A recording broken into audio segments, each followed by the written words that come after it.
Yeah, decent. I got a big pint of beer ready for this one. What kind of beer you got? One of them where you boys live. There's probably loads of those like funky breweries. It's that kind of thing. Yeah, it's always got like a load of cool graphics and some like wacky flavors. Yeah, Northern Monk chocolate caramel biscuit porter, Oh no, that sounds terrible. motor oil. I was gonna grab a cup of tea, but I haven't really had time to have a proper lunch. So just smacked up a good smoothie, loaded a load of Huel in. Hi, fellas. Um, Right, man. hey Dill, how's it going, bro? Yeah, not bad. All my neighbours are cutting their lawn though, so I think I might have to go inside. Can you hear that? Oh, fuming. Yeah, a little bit. It's not too bad. Mate, Long time no speak. speaking of Huel is the one. Huel is awesome. Um, Especially when you hey Kieran. We need Hey to get guys. sponsored by you. Hey man, we're just talking about Huel. Oh yeah. Can you hear me okay? Yeah, man, loud and clear. Yeah, I can hear you really well. Perfect. How are we doing? Yeah, really good. It's yeah, this is probably one of the biggest spaces that we've done in just in terms of the number of people who set their minds, and I think it's just like a massive sign just of like how strong of a personal brand you've managed to build. Cheers, mate. I mean, more props to you, to be fair. I was looking at the comments and everyone was buzzing about how many people you're getting on. Thank you. But yeah, thank you for coming on as well. I've just been working through your course and it's absolutely awesome.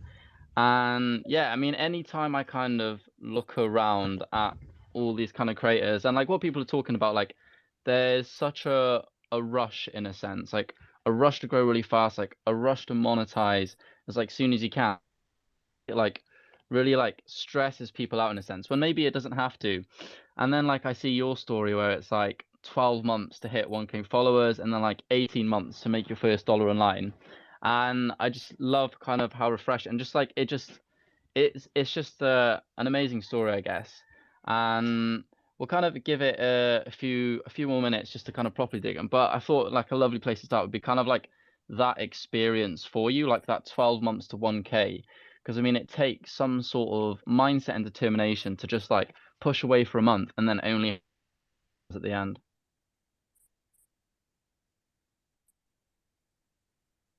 Yeah, it was it was an interesting one, mate. I mean, 12 months for 1,000 followers. There was kind of like a mix of excitement and a little bit of desperation as well after a while. But the main mistake, or not mistake, was that when I first heard about kind of building online, like I heard Naval Ravikant speak and I didn't have a clue what I wanted to do, right? And he just said, if you want to, build a new career, you follow your intellectual curiosity. So I asked myself, what would be the coolest thing you could do if money wasn't an object? And for me, that was stand-up comedy. So I didn't even think about writing. And so like that year of exploration, it was probably even a little bit longer than a year.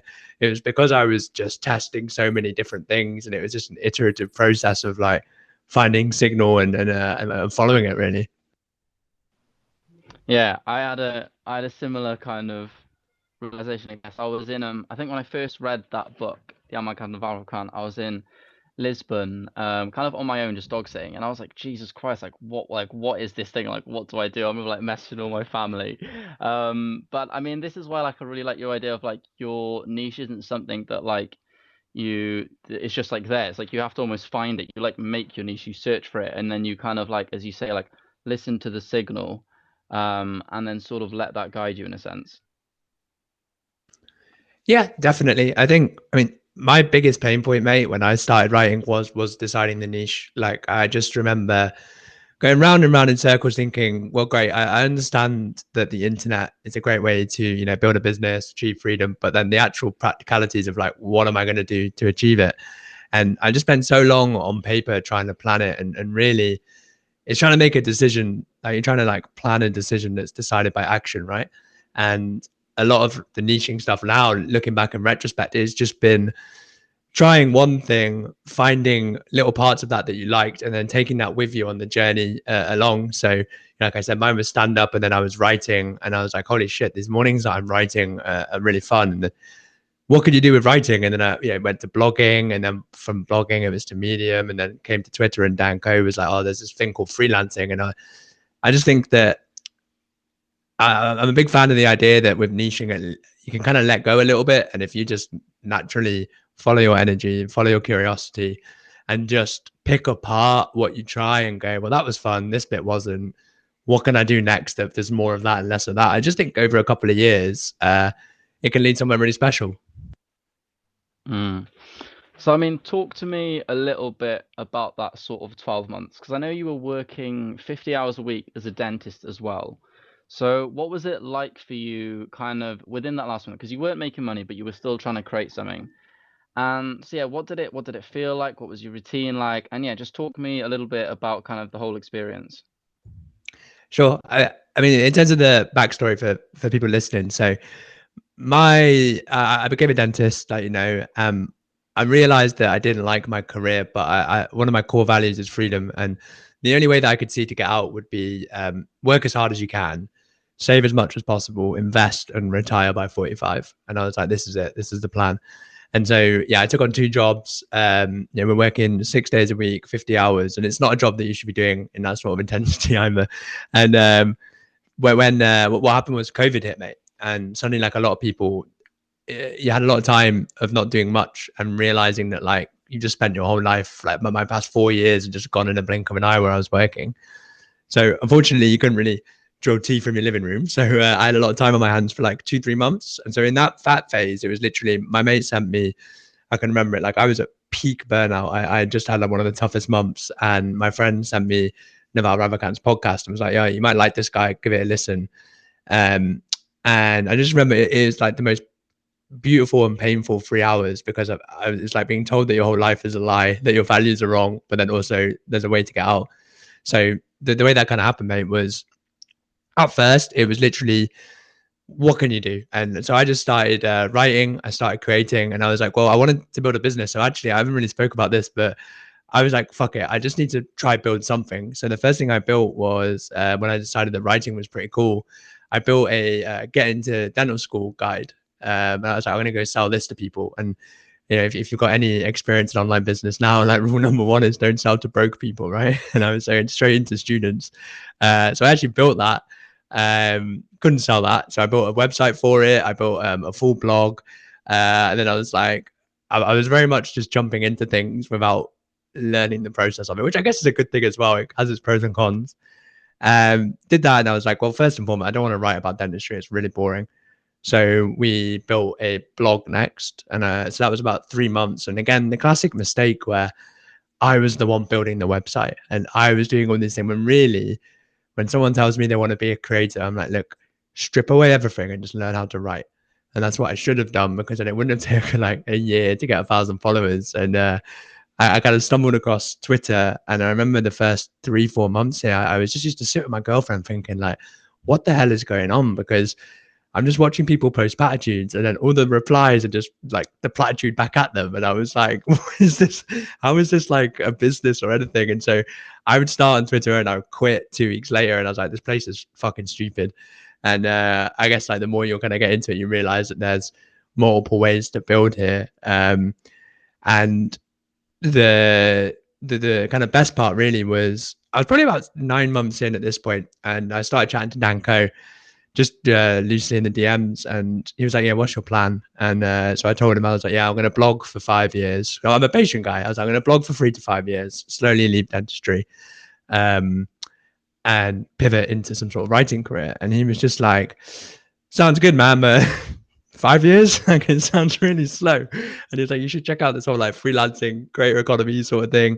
And then like a month later, I was like, do you know what, fuck this. And a model that I'm very fond of now is that the secret to all of this is doing less but better, right? So I finally started making progress when I was like, look, you're trying to build a blog, you're trying to write on Reddit, you're trying to write on Medium, you're then trying to write over on Twitter, we have Instagram going. And it was like, let's shut everything down and let's just go ace Twitter. And then yeah, and then from there onwards, mate, like we started to build a bit of momentum. A big quite a big turnaround from the initial just kind of platitudes here, then like replying back with platitudes, and now you're kind of like you can throw in the AI replies as well. But yeah, definitely. So I mean, I guess like talk to us a little bit about that decision then. Like you've taken everything away, and there's definitely I think at the moment because like LinkedIn, like people like that's like the highest ROI place, whatever. Like a lot of it's easy to kind of yeah maybe do a bit here, like Instagram pages getting like really popular. Tell us a bit why Twitter for you is kind of your go-to platform now as a writer. I'm a big fan of the idea that success leaves clues.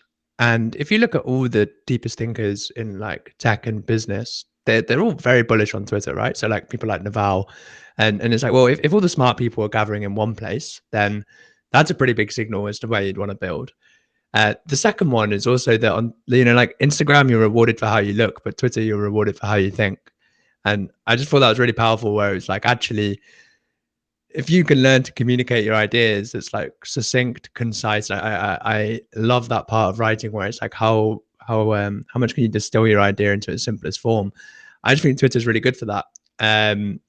So the cool bit with this is that you're not fucking around with videos and you're not trying to make your images look nice. You are literally you have one skill and that's writing, and you're kind of rewarded for how well you can package your ideas to attract an audience. I like the open network effect. I think it's really cool how many people you can reach, and I've spoke to some incredible people just on the back end of Twitter. And I guess the third and final point, mate, was it was more of just a iterative process. So the first time I went viral was here, and that was the first time I posted about my necks and my first story thread, and that was in August of 2021. And then I woke up with triple the amount of followers and like 300 DMs, and I was like, you know what, Twitter's pretty cool. It's I don't know, maybe it is like this somewhere else, but particularly money Twitter, the thing I like and we kind of forget is like this echo chamber that we're in. It is very motivating. Like everyone is on it, everyone is on them. I know it's like a bit of a bro thing, right? But it's great to be in that sort of atmosphere. So I just think Twitter's been really cool for that, and it also feels about 5 years ahead of other platforms in terms of what you know and how people think. So loads of reasons, really, mate.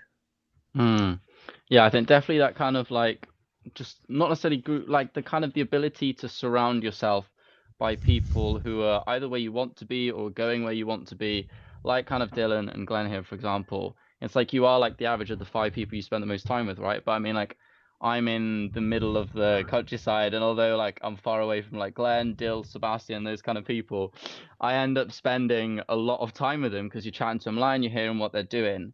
And then also like I guess like also just being able to like the quantity of ideas you can just like blast out and get feedback on is absolutely mental. And kind of I want to kind of move on to the sort of your journey to that like $1 and then moving on. But before we get there, Dylan, Glenn, do you have any questions you want to ask first? I guess I would ask Kieran, like, obviously you've probably got like friends in real life and stuff. Like, how much do they know about what you do? Like, do they understand it? Is it, do you talk about it with them, or is it like a big secret? Because I know we spoke to Aaron Will, and he said like his friends have absolutely no idea what he does. He's kept it a secret, which was kind of crazy. But Yeah, I mean, funnily enough, mate, like by the way, I love how everyone's British here. It's quite it's a bit of a change on Twitter.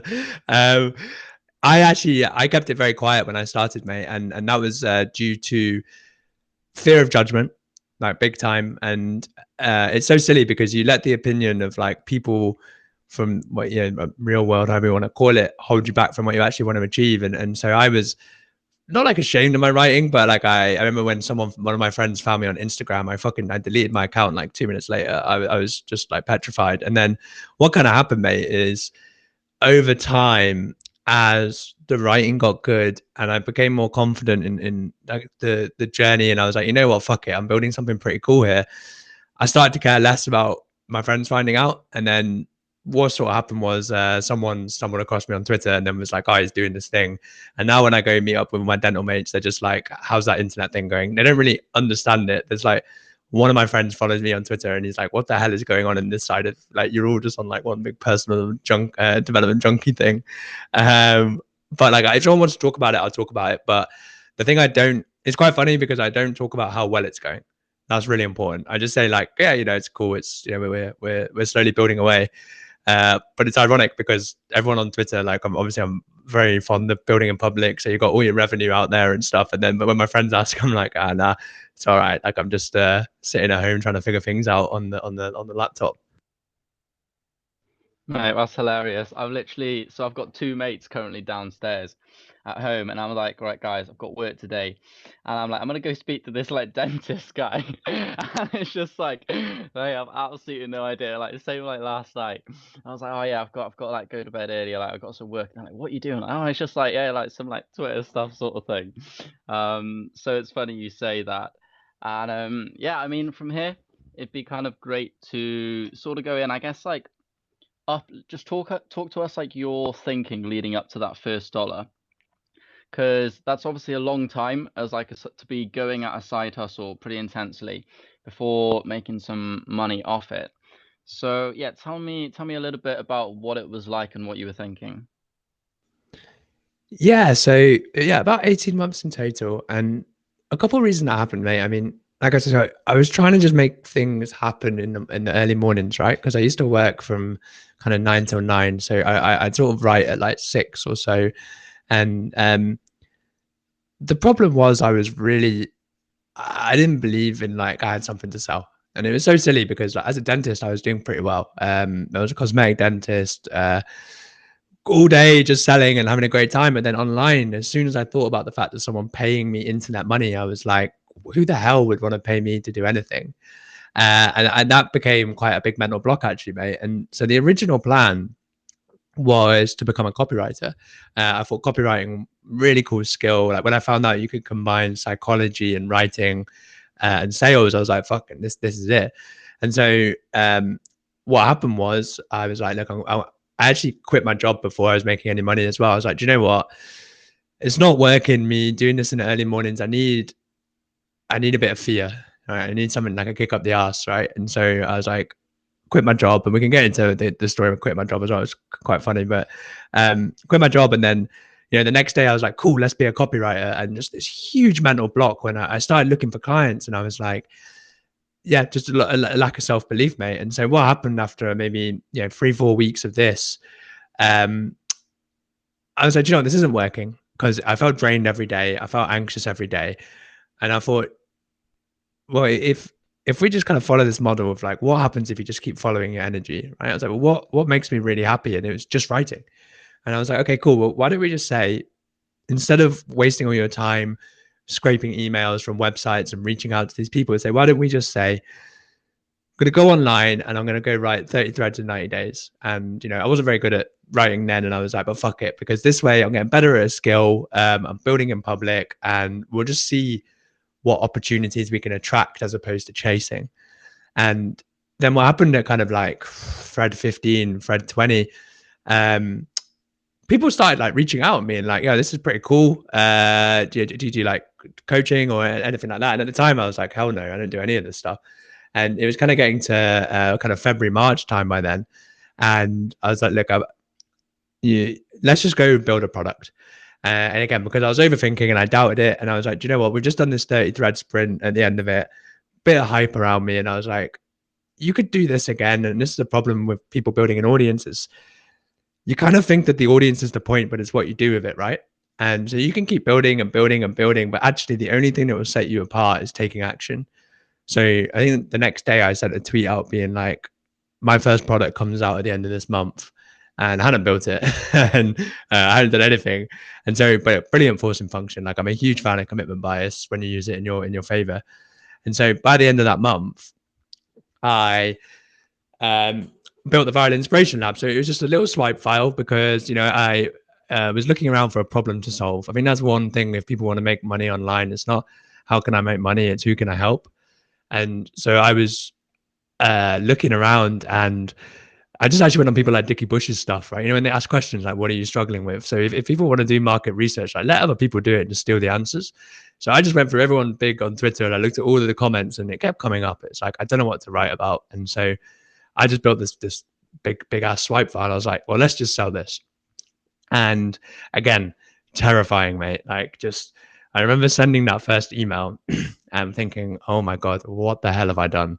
Like, you absolute idiot. You've just sent this out to thousands of people, a sales page you have no clue how to write copy, a product that you don't know if anyone wants. And I was just sitting here, and funnily enough, about half an hour before I sold the product, someone texted me being like, oh, you should add a price anchor. So on the right, you got the product for like $50, and he was like, and then make one for like $400 on the other side, and just say it's a call, just to make people buy the other one. And that was the first thing I sold. So I was like, holy shit, someone's just paid me $400 online.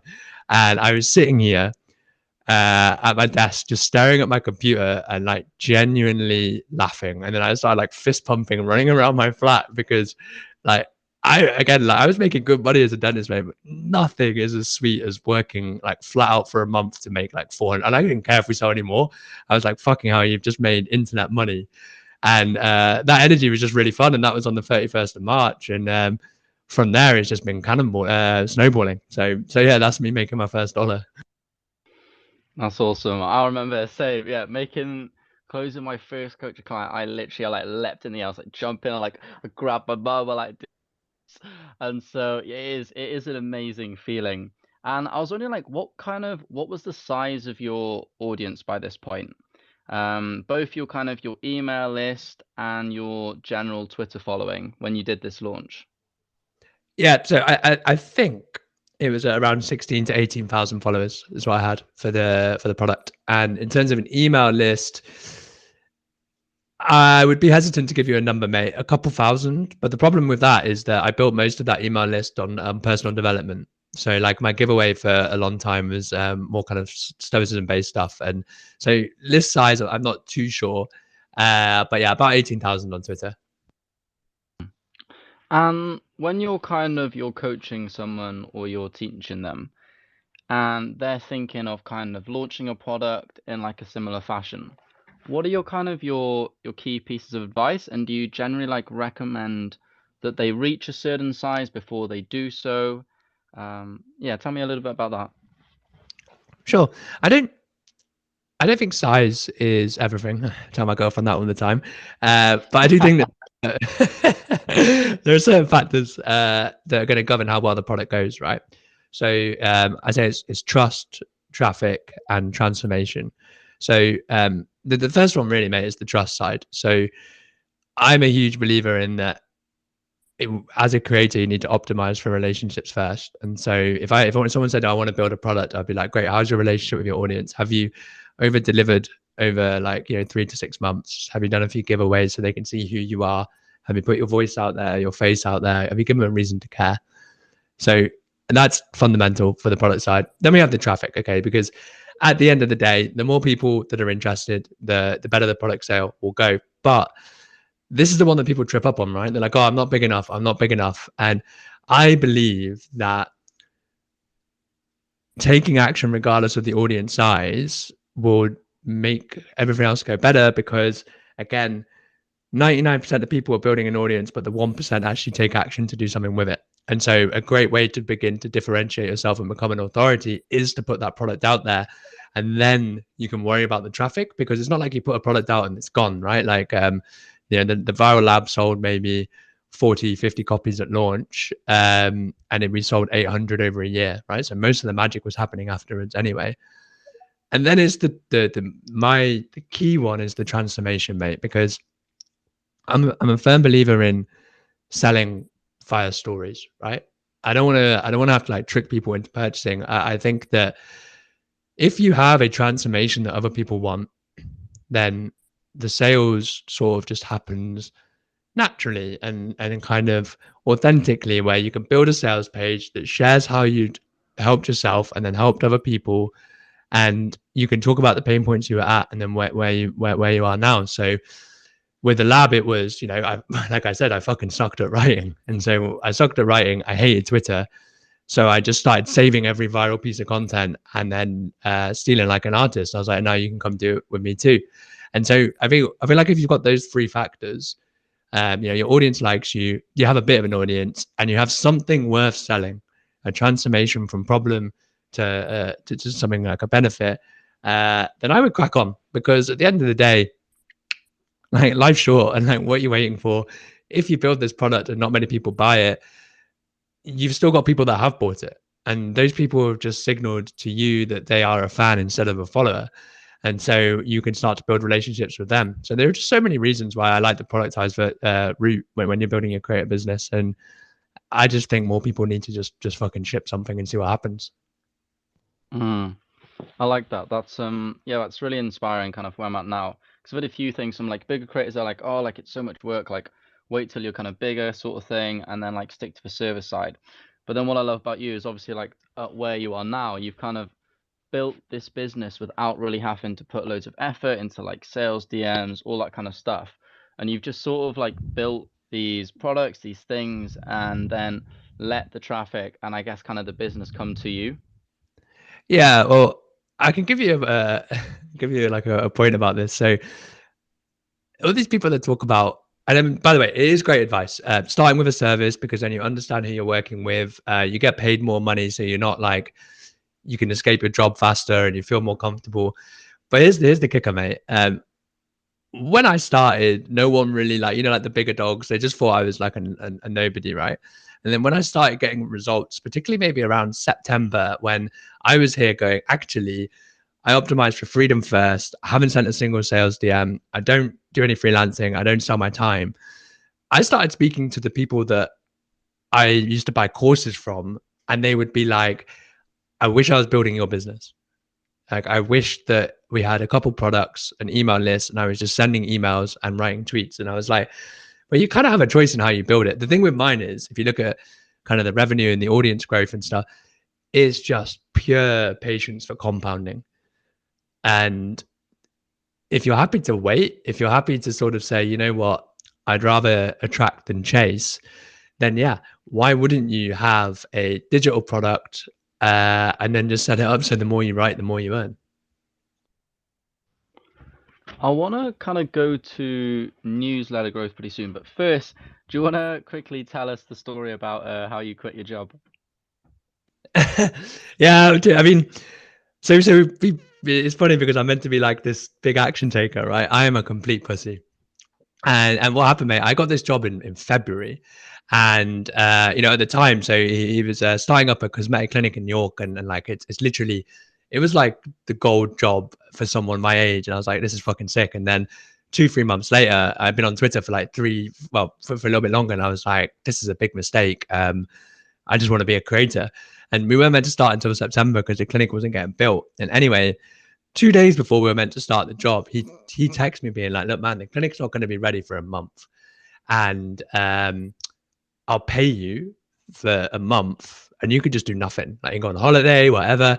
And again, that was another fist pumping around the room. Like, I was celebrating so much. And then it wasn't because I was getting paid to do fuck all, although that's always really nice. It was because I could write for another month. And then when like the rush died down, I was like, what the hell? If something makes you this happy, then why are you spending so much time building your boss's dream instead of your own?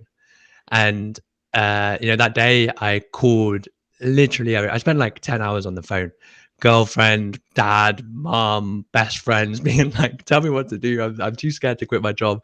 And anyway, they were like, okay, look, just quit. So the next day I went to the clinic. He was to show me, he was going to go meet my nurses, pick my materials, look at my new office.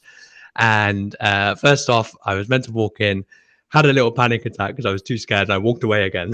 So like, you just see it being like a TV show, right? Like, I'm just hyperventilating outside, and then I walk in and I'm like, right, just fucking say it. And he's like, comes in, big beaming smile, and it's like, let me show you around. And so I spent half an hour talking to nurses about what I wanted for my materials, how I would like to run my surgery, what we're going to do for work, and all this stuff. And I was just like, what are you doing, man? Like, put an end to this madness. And anyway, as soon as we went upstairs, he like sat down and he was like, yeah. So when I was like, mate, will you just stop for 1 second? I got bad news. Like, I am out. And yeah, it was just one of the most awkward moments of my life, mate. But like, after the end of that conversation, it was sick. I remember walking out of that dental practice, and some woman walked past me and she smiled. And it was the first time I looked at someone's teeth and thought, fucking hell, that's not my job. And yeah, but it was just funny because people look up to like taking action, right? But it was not that smooth, we would say. That's bloody hilarious, mate. That's I funny. can, I can, yeah, I can really, I can see that, and I can also, I can't even imagine how much his face must have dropped after he's Oh, like introduced you to his entire dentist like clinic, and you're like, nah, I'm out. it was awful, man. And like, I'd just been for dinner for him the week before, and bless him, like he'd been waiting 7 months, and he could have set up a new like associate and all that. But honestly, man, like there has to come a point where you bet on yourself, right? And that was the first time I'd done that, by the way. For pretty much my life, and I was like, after that, every time I have to make a decision, like for example with the newsletter and dropping coaching just to go all in on writing, it was always when you're looking at the decision model, it's like, well, which is the riskier version? Because like, just fucking go for that and bet on yourself and see what happens. I can imagine it being difficult as well because like dentistry in my eyes is like it's like one step below doctor, but it's like up there with like an accountant almost. So like you've almost like you've gone the path that your parents are probably really happy with. You're like, oh, like Kieran's a dentist, he's gonna look after her teeth sort of thing. And then so like if you, as you say, like you for the first time you're just like forgetting maybe like any guidance or any sort of feeling that like you had to follow this path or you had to do this thing and really just sort of go with your gut and trust yourself for once. Yeah, and you know what, mate? I think the hardest part for people that have gone into a career for a certain amount of time is that you feel like you're committed, right? You're like, oh, I put so much time into this, and I've climbed up to some kind of form of status. And it was interesting with dentistry, mate, because if your job like sucked, right? If you had a job that you're like, oh, I work at a supermarket or something, and people are like, yeah, I understand why you're building online. And not get nothing against supermarket stuff. It's probably less fucking stressful than teeth, but mind my language, by the way, sorry. But with dentistry, it was weird, mate, because people were like, oh, you're a doctor, you're making six figures at 27 and stuff. It's like, you don't really have a right to complain. And I just remember I was reading Seth Godin, and he just said, sunken cost bias. And I was like, this is it. It was like, anything that you have done in the past is not a reason to continue down that path, but it's a gift and you can choose to accept or refuse it. And I was like, that because I'd spent 10 years, six figures on training. And I was like, I fucking love that, because I just felt it's like, oh, I've spent so long climbing this path. And it's like, well, there are no points for climbing the wrong mountain, right? And it's like, what's more stupid, quitting after 10 years or carrying on for number 40 because you didn't quit at 10? Um, so yeah, it was just interesting, man. Like, you're not meant to do it, but once you do it, everyone thinks you're crazy until you start getting results, right? Yeah, the sunk cost fallacy is huge. I mean, it's kind of like the way I like to think about it is you're walking up a mountain, right? And so you kind of think you're like pushing up this mountain, and then like you can kind of see or you kind of know that like behind the fog like there's another mountain that's like a higher. Like your mission is kind of like maybe to get to the top mountain, so you know that that mountain's higher, but you're like, oh, like I've kind of like I've walked all the way up this mountain, like that means I have to go all the way down and like back up the other side. So like most people will never kind of leave that first smaller mountain that maybe end on. And so it's that kind of that idea that no, you can just leave that. Like the best thing to do is just to follow that other curiosity and then go up sort of the mountain that you know has more potential and more room for you to grow. Yeah, the difficult bit, mate, is it's the uncertainty online, right? It's very easy in conventional work to have a path laid out for you. Especially, I mean, like for me, it was you decided at 16, you should be a dentist, and then it was just, you pass the exams, you get told to do this, you get told to do that. But we're naturally averse to uncertainty, right? It's better to always be safe. And the problem online is that it's kind of like the Wild West out here. Everyone's telling you which path is right. Um, and often it's just easier to avoid kind of taking the risk. But um, yeah, I mean, it's just a shame when people kind of carry around so much baggage when you have a choice, right? You have a choice if you want to take it with you or not. I want to kind of move now to your newsletter, which has like popped off. I think you've got over 20,000 people on there now. Can you tell us a little bit about kind of you starting a newsletter, but also like how the key things that have led to you being able to grow your list so fast in kind of like the recent months? Sure. So I first off made the mistake. I tell every creator not to do this, but don't start an email list if you've got no one reading. So I started my email list to my mum and my girlfriend for like 6 months, and So that was the first part. So I've always been sending emails, and then I stopped for a while when I was like, look, you should audience first, newsletter second. And then I was kind of looking around on Twitter, mate, and I was like, well, it seems the best way to compete on social media is to get off it. Because even on Twitter, we're all kind of no one is immune to an algorithm, right? Like everyone, if you're on Twitter for a year, you're writing a lot different to how you were a year before. I just thought email is just a really cool way to build a personal relationship with my reader. But when you're kind of, I think the most important thing about a newsletter, when I started to get more popular, was when I pivoted to one called ABC. I don't know if anyone was reading that at the time. And what I said to myself was, look, instead of trying to write and please people, what is a newsletter topic that I actually, sorry, it's called Fire Tweet Friday. It was like, what is a newsletter topic that will make me better at what I want to do? Like a forcing function, right? So you're kind of teaching yourself, you're writing to yourself every week. And then my idea was, by extension, the people that then enjoy it are people just like me that I can then say, oh, what are you struggling with? So we started off with Fire Tweet Friday. I wrote 26 editions of that, and all I was doing was breaking down the psychology of tweets. And that was really good at improving my writing. And we got to maybe kind of, I don't know, 4,000 or 5,000 subs. And then we moved to ABC. But in terms of growth, it was a few things. So obviously, the faster you grow your Twitter account, the faster your newsletter will grow, is one core point. It's really simple. Just do the work. And the reason why I ended up much bigger than my friends was because when I got to like 30, 40,000 followers, and so did they all went to other social media platforms. And I'm a huge fan of what Jack Butcher says, where it's early diversification costs later compounding. And so I was like, look, all time on Twitter, because if you understand compounding, if you can get to plus 100,000 followers, it's going to go so much faster with such little time required. So that really helped with the newsletter growth. And then one thing I started doing before everyone realized that it was like the easiest growth thing ever was giveaways.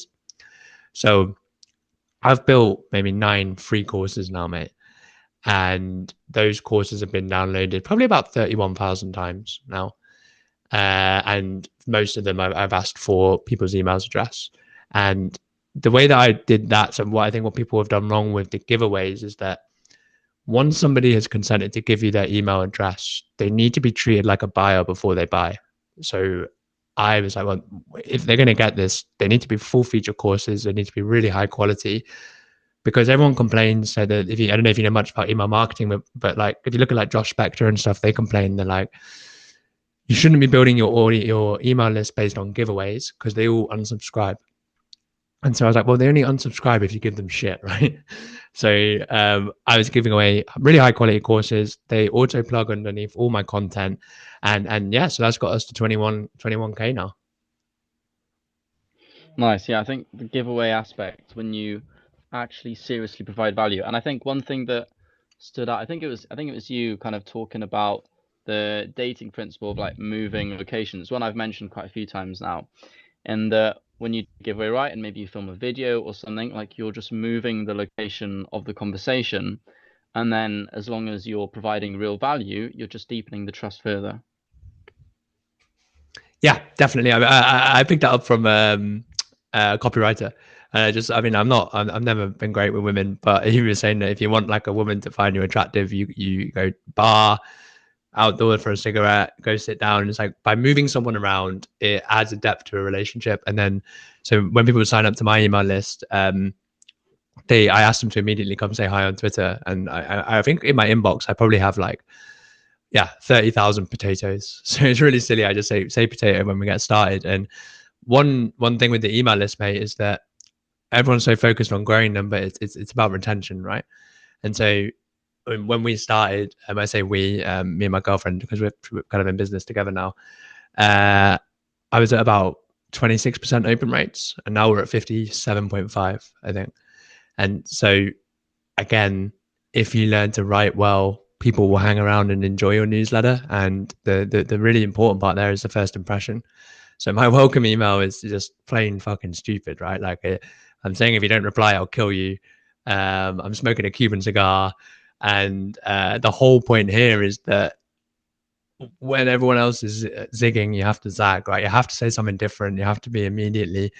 The aim of the game is to be remembered. So like when you do start a newsletter, make sure you have some sort of differentiator. And for me, that's kind of, well, I like to think a little bit of humor, or at least I'm having a good time. And I guess the easiest way to differentiate yourself is to, yeah, leverage those, or just try and like pour your personality in a sense. So like your humor and your kind of jokiness, bit of cheesiness, and all that sort of thing. Definitely, mate. I mean, I say this a lot, right? But people aren't looking for gurus. They're looking for guides. They're looking for that person they can relate to, the person that has empathy and makes them laugh and makes them smile. And what writers need to think about more is kind of this idea of world building, where when someone decides to join your list or even your Twitter, it's like, what are these recurrent things that you can say and do that they're like, ah, it's that guy, it's that OnlyFans dude or something. It's not like I'm selling OnlyFans, but it's you want someone to feel familiar with you, and you can either be the best or, like, what Kevin Kelly says, like, don't be the best, be the only. And it's much easier, particularly if you're someone like me, where you're not an expert marketer or you're not an expert writer. It's much easier to be like, well, come like me for me. And then when I build stuff and I'll share ideas I believe in, I'll invite you to invest. And if you fancy it, come do it. And to me, that just seems like a really nice, authentic way to build a business, as opposed to shouting at your audience and then tricking them with kind of false promises of urgency and stuff. Dylan, Glenn, do you have any questions here before we kind of move on? Yeah, I know you mentioned like retention, and I kind of, well, welcome flows, I guess, are really important in terms of keeping subscribers to your newsletter. How much time did you spend on your welcome flow, and how often do you kind of refer back to it to kind of A/B test it or modify it in any way? Yeah, so interesting one here, mate, actually. So I spent a long time on it. I think I got to, after I released my first product, I was so fed up with Twitter, because like it does kind of suck the life out of you after a little while. And I was like, okay, let's go learn a new skill, which was the start of email marketing. And that actually helped me become really good at the newsletter. Well, I'm okay at the newsletter now, sorry. So I spent like a month writing this welcome sequence, right? I learned it from a guy called Andre Chaperone. Really cool. I think it was a massive mistake, actually. It was great for relationship building, but the problem is, for 99% of us, you are evolving at such a pace that all of these ideas that you've just written in 3 to 6 months, you're going to think that needs updated, that was obsolete, this is bad. And also, if you're not looking back at your writing, you're thinking, God damn it, that sucks, right? You're not going to growing enough. And so what happened, Dylan, was the sequence was doing really well, but then every time someone would reply, I'd read the email and be like, no, shit. So I'd have to go and edit it again. And it's not even running anymore. I took it down a month ago. And now they just get 3 emails, which is just the free courses. And so what I say to people now is that, yes, a welcome sequence is important. Okay. But mine was 12 emails, right? And actually, what you're better off doing is, have you got something to sell first? Because that was the first problem, was that I'd done the welcome sequence and then it was like, oh, but I want to sell this. And it was just chasing your tail, and it's a big waste of time that you could have carried on just investing into social media and the actual newsletter. And then if you are going to do the welcome sequence, just keep it to kind of 4 or 5 emails for now, and then flesh it out once you have your flagship offer, because it's a distraction disguised as an opportunity, I think, early on.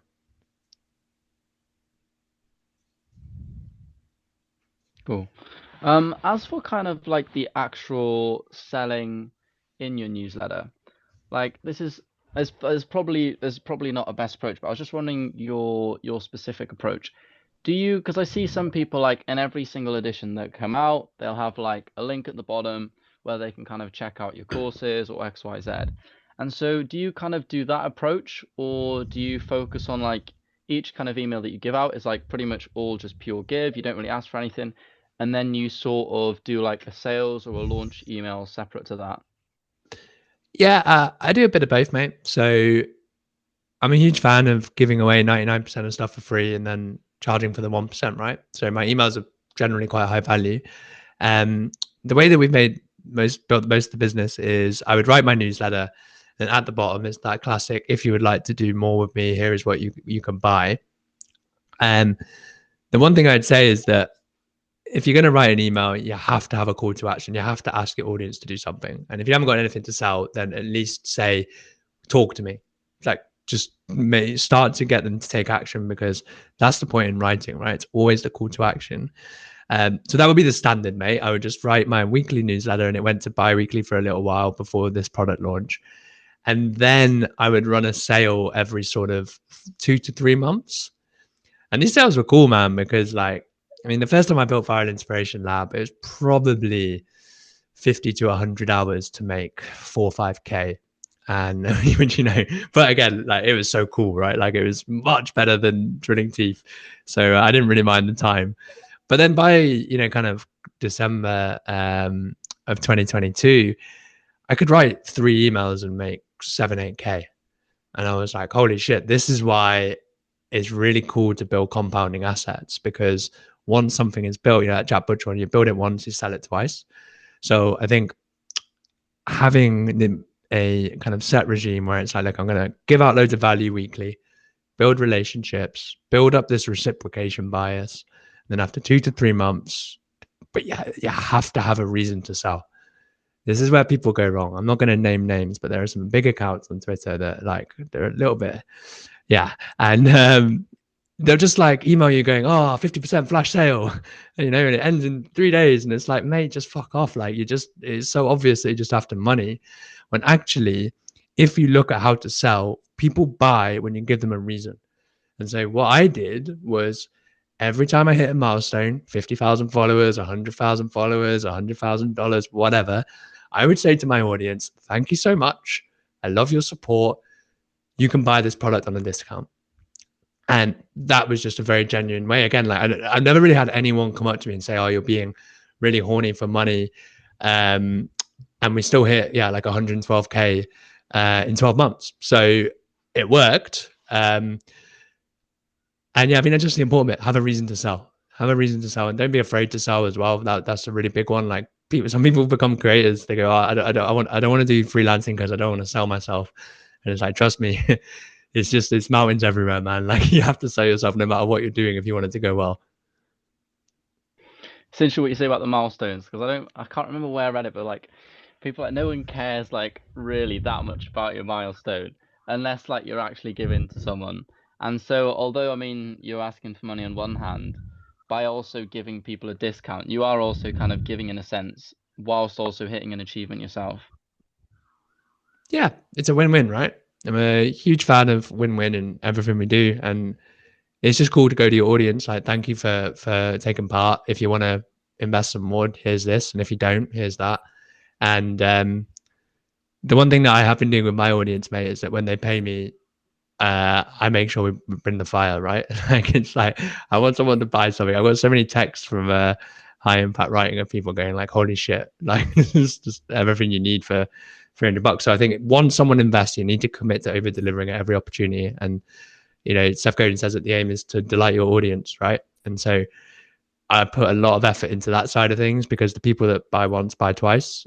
So if you want to, like, kind of, these are certain principles around building a creative business that I'm very fond of. It's like, you optimize for relationships, you build something that solves a problem, you have to put yourself out there and be willing to sell it. And then it's just about putting in the reps after that. I've just got a quick question regarding your new product. So it looks super good. How long did you spend making this one? And did you like make all the funnel by yourself, or like did you have someone help you with it? How did that go? Yeah, mate, it's been intense. It's been really intense, because I spent a lot of time thinking about it. So actually, but before the product, if anyone wants to build a product, the first rule really is actually you should go build it on people, not on paper. So you can kind of say the product started in October when we ran the coaching program to teach the system. But then come like January, mate, like, I was trying to write two weekly newsletters, 2-3 threads a week, and a few other kind of side projects, and do the product, and it just wasn't happening. And so again, you know, it was like, well, how did you build the lab? You made a public commitment. So I just started emailing going, yeah, this shit's coming out, and it wasn't built. And what I had to actually do, mate, like, I've not written any newsletters for 4 weeks now. I've not written any content, and I've probably been doing kind of 10, 12-hour days every day of just building the product. And a big part of that though, mate, was it's not the actual building, but it's the learning the skills behind building something good. I didn't want to be like putting pressure on the result of the product, but I was like, okay, this 90-day sprint, which I love working in 90-day sprints, I was like, this one is to build a product that you're proud of.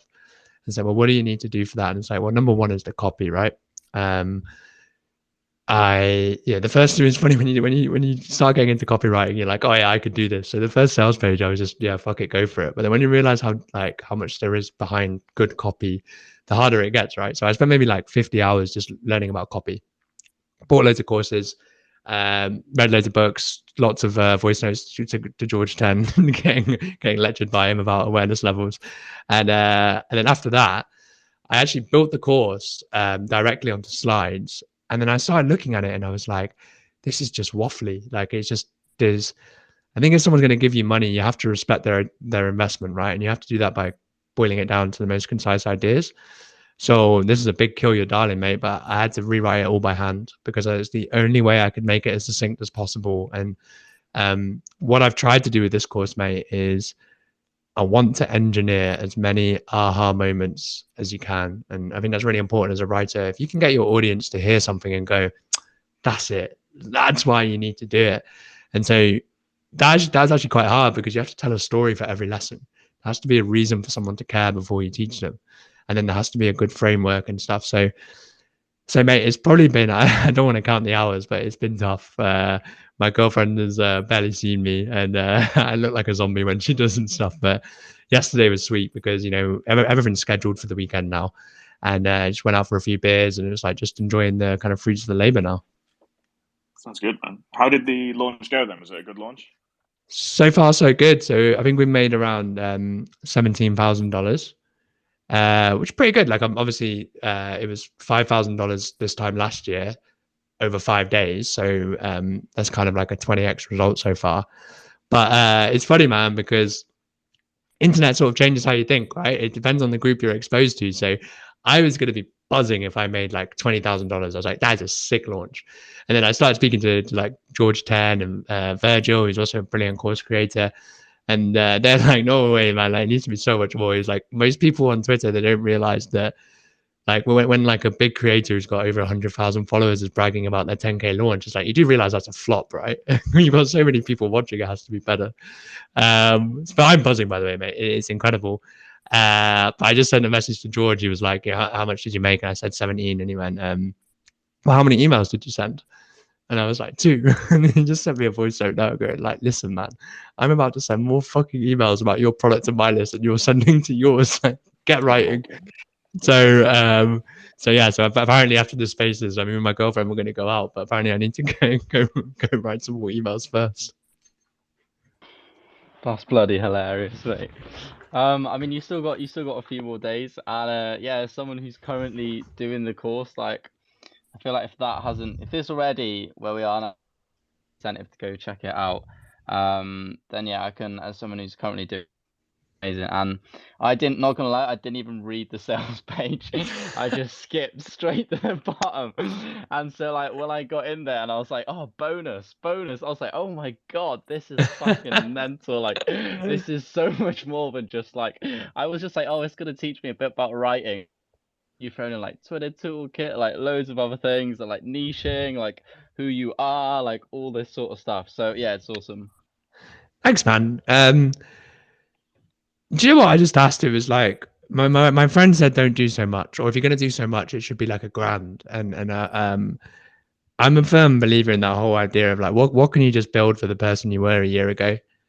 And I was like, well, I could just do the writing, but really I needed to sort out this whole niche thing and who I wrote to. And the only way that my business is going well is because of the principles I've been using, like the Serve Your Shadow and the success story framework. And I was like, I would be doing my audience a disjustice or injustice if I didn't put that in there. So I think, Glenn, you asked about who'd helped. My girlfriend has helped a lot. So this has been really cool this time. As a creator, the problem is that you're kind of the operator and the owner, right? And you're kind of you're spinning every plate. But now that my girlfriend is working with me, I literally just do the thinking and the writing, and she does all the designing. And she built the sales page and stuff. I just wrote it on Notion. So that's been a huge help.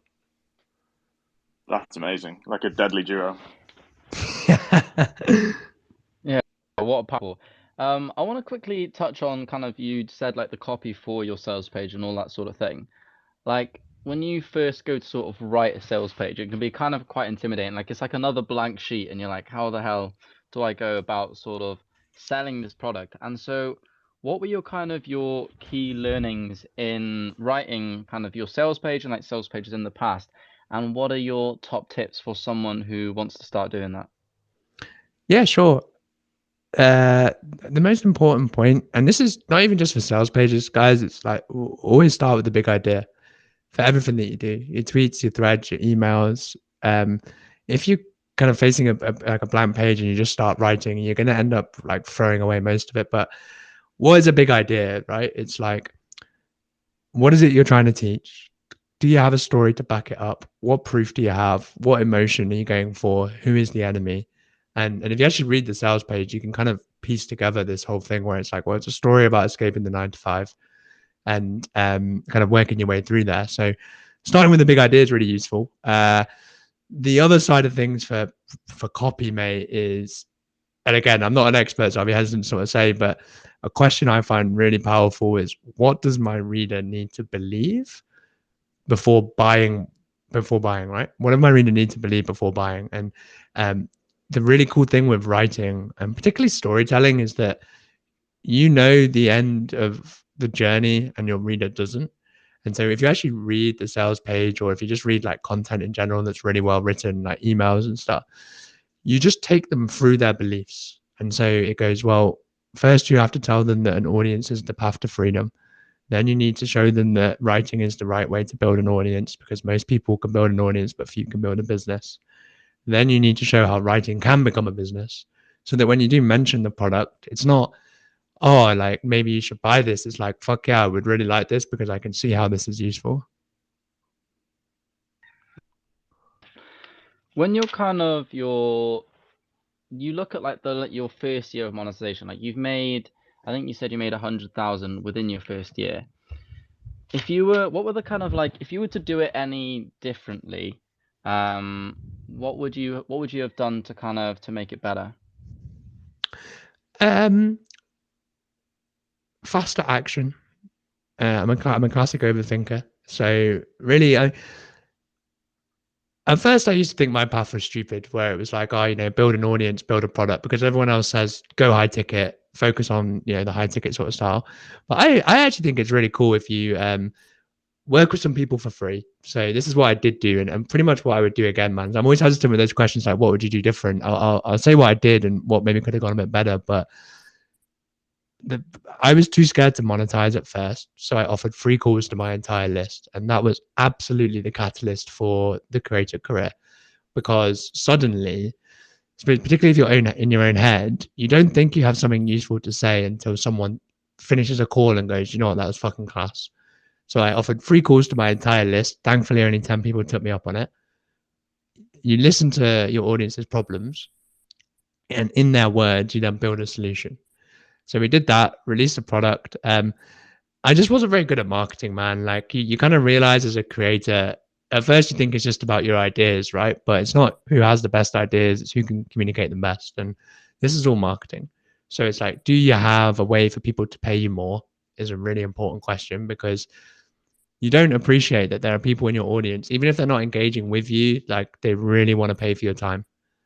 And so if it was like you wanted to scale the business faster monetarily, then I would do that. But again, mate, like a bit hesitant to say, but I don't think I would have done much different. I think I would have just gone a bit easier on myself along the ride, because you can either make it stressful or you can enjoy it. And a lot of the times it was always chasing, when actually, if you just create really great content, over deliver, and I'm a firm believer of just treating people like buyers before they buy and building incredible stuff when they decide that they're ready to invest. I just think that's just do that and put in the reps.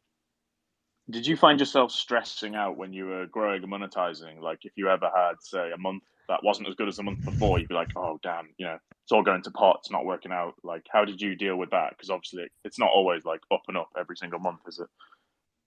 Yeah, no, pretty good with this, mate. I I'm a huge fan of zooming out.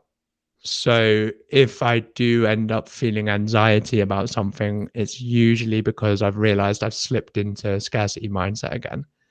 And so, like for example, last month we had our worst month by far because I wasn't doing anything, right? Like I wasn't selling ads, I wasn't selling products, and you know, like I think we almost made a loss. And it was like, actually, it doesn't matter because we're here to play for decades. And as a creator, if you are turning up, creating content, building useful things, uh, it's all heading up. And like, you know, it's like that classic diagram where it's like if you zoom in, it feels like you're going down, but if you zoom out, it's just climbing that compounding curve, right? So I don't worry there, mate, in terms of if there's a worse month monetarily. I think the hard part as a creator still is self-belief, because the internet sort of, your identity evolves so fast here, right? Like, so I get messages of people going like, "Oh my god, I can't believe you replied to my tweet. Like, you're Kieran Drew," and I'm like, "What the fuck are you talking about, man? Like, I haven't got a clue what I'm doing." And so, like, for example, when you're releasing a flagship product for $300, it is constantly wrestling with self doubt. And the only way that I've found for this to go well is this idea from Hormozy, where it's building like an undeniable amount of proof that you are who you want to be. And your audience kind of tells you there, right? Where even yesterday, mate, I sent the first launch email and my girlfriend saw me and I was a wreck because no one bought it for half an hour. And I was like, holy shit, like it is all crumbling around. It is actually a lie. You were right. Your imposter syndrome is correct and stuff. And then thank God sales started rolling in, or else I wouldn't be on this call now. But that is definitely the hardest part, mate, is just believing that you are useful to other people and you don't need to be like some pro or some expert to have something of value to share.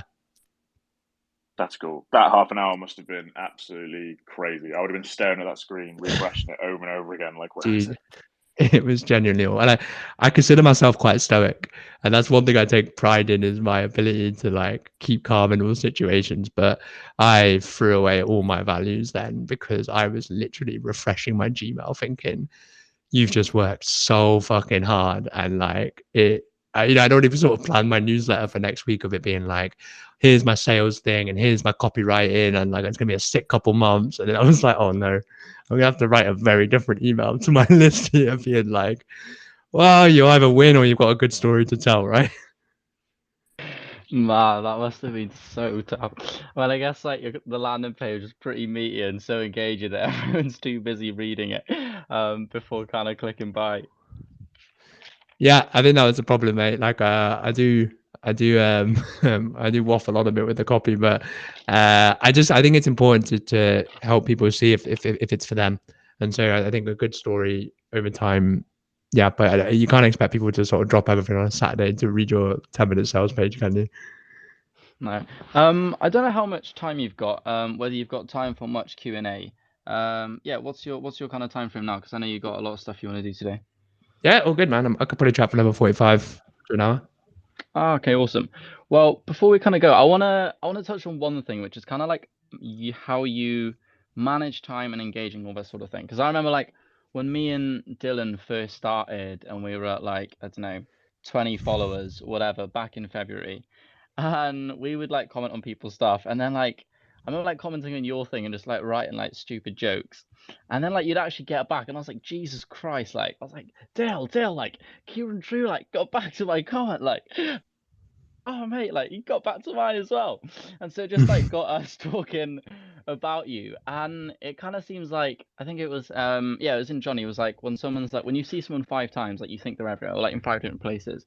And it kind of feels like that with you and Twitter. It feels like you literally, you see everything. Like even like I've seen like someone mention your name, I think, and it didn't even have you tagged, and like you appeared in the comment section and just like said so, and I was like, this guy is like Twitter octopus or something. And so I'd love to kind of hear, yeah, talk to me a bit about that, the mindset to do that, but then also like how you actually physically go about and keep up that sort of level of engagement with your audience. Yeah, I mean, I prefer not to think about how long I've spent on social media. Because dude, before I became a writer, I actually didn't log on to social media for like 4 years. I'm actually very anti. I think it's toxic, shallow, and forces you to like posture who you are and stuff. But then I saw the light, right, where I was like, actually, it's really important. And um, I'm a firm believer that the creator business, at its fundamentals, is a relationship business, and you're dealing with people, right, not number on a screen. And again, I'm not going to name names, but I see some bigger accounts around my level who, their audience is engaging with them, and they're like VA is replying in like bad English and shit. And I was like, well, I would be pissed off if someone treated me like that. And if someone wanted to have fun in my comments, and like wasn't giving them the time of day, as like, well, it doesn't really sit right for me. And another idea I had was that in the comments, yes, you are talking one to one, but the whole world is watching, right? And so I was like, well, fuck it. I'm not the best entrepreneur. I'm not an expert at what I do, but what I can do is treat my audience like people and get on with them really well. And, again, be the guide, not the guru. So I'm a firm believer that like fucking around in the comments is really important for Twitter. And if someone wants to give you their attention, then you have to respect that. Now, that can also be quite tiring, mate. So this comes from Paul Graham, right? It's called Do the Things That Don't Scale. If you're a startup founder, there are very few advantages of that, but one advantage is human connection, and which is what Twitter is, right? So I was like, well, I'm going to engage with everyone that sort of comments on my stuff. I can't do that as much now, but it has worked out really well because a lot of the people who paid for my product, for my coaching, people who joined on the coaching group, like I haven't sent a single sales DM. There's a reason for that, and it's because I've been chatting to my audience instead of just talking at them. The disadvantage then is, yes, the time. And the way that I do this, mate, so my day is set up that when I wake up, I'm not allowed to go on social media or check my emails until I've finished my deep work for the day, which is like 5 hours of writing or 4 or 5 hours of writing. And so that window, because it's highly focused, highly leveraged, I can get a shit ton done there, right? And I'm not kind of going on social media like in between my writing breaks and stuff. It's literally I can do that after, and then all I do, dude, is I superset. Unfortunately, I superset Twitter with the gym, so it's do a set, reply, and yes, it ruins the gym a little bit, but I feel like social media is like this again, a huge distraction disguised as an opportunity. It's very hard to understand the word enough here. And so I'm a huge fan of preset constraints where it's like, I will reply when I'm at the gym. And if the gym is over, I can't do social media anymore because you've got other stuff to do. And then you set a timer on your phone. And I use an app called Freedom that just kicks me off Twitter. And that's kind of kept me sane for the most of it, mate. That makes sense because it's funny. You put that picture up the other day. It was like you sat in the dentist chair and then you working on your stand-up desk, and you look way more jacked now than you did then. So you must be doing that much like benching and engaging. So it's like paying off big time. Pretty much, mate. I mean, all jokes aside, the thing I have loved so much about digital freedom is control of your day. Because I used to go to the gym at like 8 p.m. after being hunched over a mouth for 10 hours or whatever. And like the gym was always terrible. I was constantly injured, constantly exhausted. But just being able to go and say, look, I'm going to design my day around creativity and energy levels. And so it was like most creative in the morning. When that creativity is tapping, hit the gym, you reset, can write again afterwards. Little things like that. Like most people want to come online just to make money, right? But I've always been freedom first, and being able to design your day and stuff like that. Yeah, best shape of my life. I'm not injured anymore. I'm a lot happier. I'm not anxious. And I think it's just because you get to decide how you spend your time as an online entrepreneur. And to me, man, when I was making 2K a month, like that was the fucking bliss, because it was like you're getting paid, you're covering your bills. Most importantly, you have full autonomy. So yeah, anyway, side tangent there, but my favorite part. That's class, mate. Before we continue, I've got to ask what everyone's thinking. How much you bench? Not that much, dude. I saw Dakota do like 140 right now. Like I'm on like 90 now. But the thing with me, man, I'm getting there, but my whole spine's made out of fucking metal, right? So like I'm literally like a walking cripple. So I get injured all the time. So I shouldn't be doing anything too heavy, but we'll get there, man. You can't carry a bench around with you anyway, so it's fine. Yeah, very true. I can imagine that, like, given the amount of notifications you have, you must have a temptation just to like stay at the gym for hours just to sort of get through everything on your phone. Mate, it's silly. Like I've had to kind of dial it down now, man, because I did say originally it was reply to everyone, and now it's kind of like you have to scroll. I do that maybe the first 45 minutes, and then the main problem is that it's a bit paradoxical, right? To be a creator, you need an audience, but then the audience can really sap creativity because all it is dopamine, right? And it's you need to be able to be bored to create. And so one thing I'm really fond of is actually scheduling in this like non-negotiable, no social media time. So for me, it's walking, right? Because the only way you can get away from the computer, go for a walk, make sure you can't log on to Twitter. And then I do that for like 90 minutes a day. And then that window really helps kind of reset that dopamine rush. So That makes a lot of sense. I want to kind of come back to a question I had a while ago, about kind of your 30 threads.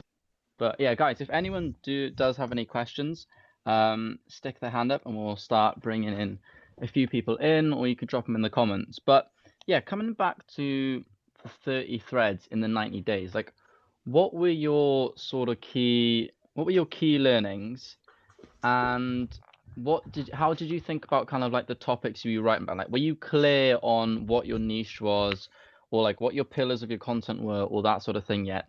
Or was that kind of part of your discovery in that area? sure. So the reason why I done it, mate, was because I think every entrepreneur or creator needs to ask what you're optimizing for. And one thing I really wanted to do was get good at writing, right? And so it was like, great, it's very easy to set a goal to get good at writing, but let's turn it, getting good at writing, it's very hard to measure, right? And someone will come up to me and go, oh, I'm going to get 50,000 followers in 5 months. And it's like, well, this is now zero sum because you either win, which great if you do, but if you fall short of that number, you're very unhappy. So I was like, great, well, let's just, I'm a huge fan of focusing on output over outcome. And I said, well, look, you suck at writing now. What happens after you write 30 threads in 90 days? You're going to suck a lot less, hopefully. So that was the original idea where, we're just going to try and focus on volume. And my key learning, mate, was that copywriting is everything. Because I used to blame the algorithm or timing or like I'm just a small guy, so no one can read my stuff. The truth of it is, my writing sucked, and actually, you need to learn how to package your ideas if you want people to care, which you learn if you try to write thread hooks, right? And um, in terms of choosing topics, mate, again, I'm a huge fan of just kind of selfishly solving your own problems. So I'm writing to myself. I write to learn and I write to explore. So the first key really was what am I studying, and I'll share that. And I think that's a great forcing function because the more you write about a topic, the more you know it because it quickly exposes what you don't understand. Right? If you try to teach something, you get a lot better at it.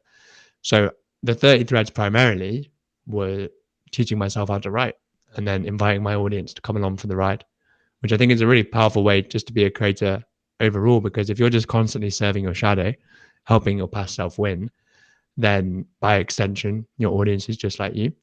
So it was that question of what would be really useful for Kieran Drew 6 months ago. So I wrote a lot about copywriting, a lot about audience building, a lot about marketing. Um, and it's interesting because with creativity, it's kind of like a floodgate opens, right? I only had like 3, 4 thread ideas, but then the more you write, the more you kind of have stuff to write about and you get signals from your audience. And I'm a huge fan of, so this is part of the key learning, mate, was like success on Twitter is kind of 20% what you create and 80% how you iterate. And what I mean by that is, are you paying attention to the data? Are you listening to signals and are you following it? So after kind of 10 threads, you have so much data in like every tweet, you can see how it performed individually. And then I just started following this kind of like strand of content where my audience was going, I like that from you. And then I would go do that. And then you were just getting progressively more engagement as a result. I also noticed as well, kind of like as a slight side note, but like in terms of like your own personal account and like your pinned tweet and your sort of bio, like it's no longer here's like what I talk about, XYZ. It's like this is what I've done, and then like kind of the story. It's a pinned tweet. So yeah, as like just a kind of a final question before we open up, can you quickly tell me a little bit about that, and then how you sort of, I mean, I guess like advise creators in kind of like how they position their account, and sort of the niche and that sort of thing. Sure. Well, I'm a huge fan of storytelling. I think that we are in an incredibly saturated time, and actually evolutionarily we're always wired to pay attention to stories, right? Because the person that didn't listen to the story about like the lion behind the bush will get eaten, and that's still wired in us. Okay, so what I figured was, if more and more content is getting created, particularly with AI, where generic content is getting pumped out, I was like, the thing that sets you apart is who you are. And that's proven in the data as well. If you look at impressions to profile visits religiously, story tweets will outperform platitudes by 5 to 10x. I'd have a tweet that has 100 likes, get 5 times more followers than my tweets that would get 3,000 likes. And so when I started to realize that, mate, I was like, well, let's just begin to have this before after bridge to what I was doing, so that people could kind of go, oh yeah, that's that person. The aim of the game as a creator is kind of to be easy to recall, and stories are the easiest way to do that. And so I've sort of been leaning into that, mate, because I think that the best information comes from some form of transformation. That's what people want to hear, because you realize that everyone is sort of looking for the story they want for themselves. And if there are thousands and thousands of people just like you, 2 steps behind, struggling with the stuff you used to struggle with, well, what's the best way to catch their attention? Is you leverage your story as an asset, right? And when I coach people for that, people always go, I don't have an interesting story, or why would anyone care about me? And dude, I didn't share my story for an entire year. No one knew what I was up to, and the only time stuff started going well when I was like, instead of me telling you what to do, I'm going to show you what I'm up to, and then invite you along for the ride. And I think people really respond well to that. In terms of positioning as a creator, there's the only slight downside to this building in public method, is that you don't want to shoot yourself in the foot, right? Like if you're going, oh, I'm going to find copywriting clients from Twitter, and yet your tweets are going like, hey, I'm terrified, I haven't got a copywriting client, that's not going to work. You need to tell the story that your client or your I call it one true fan, right? You write to one person.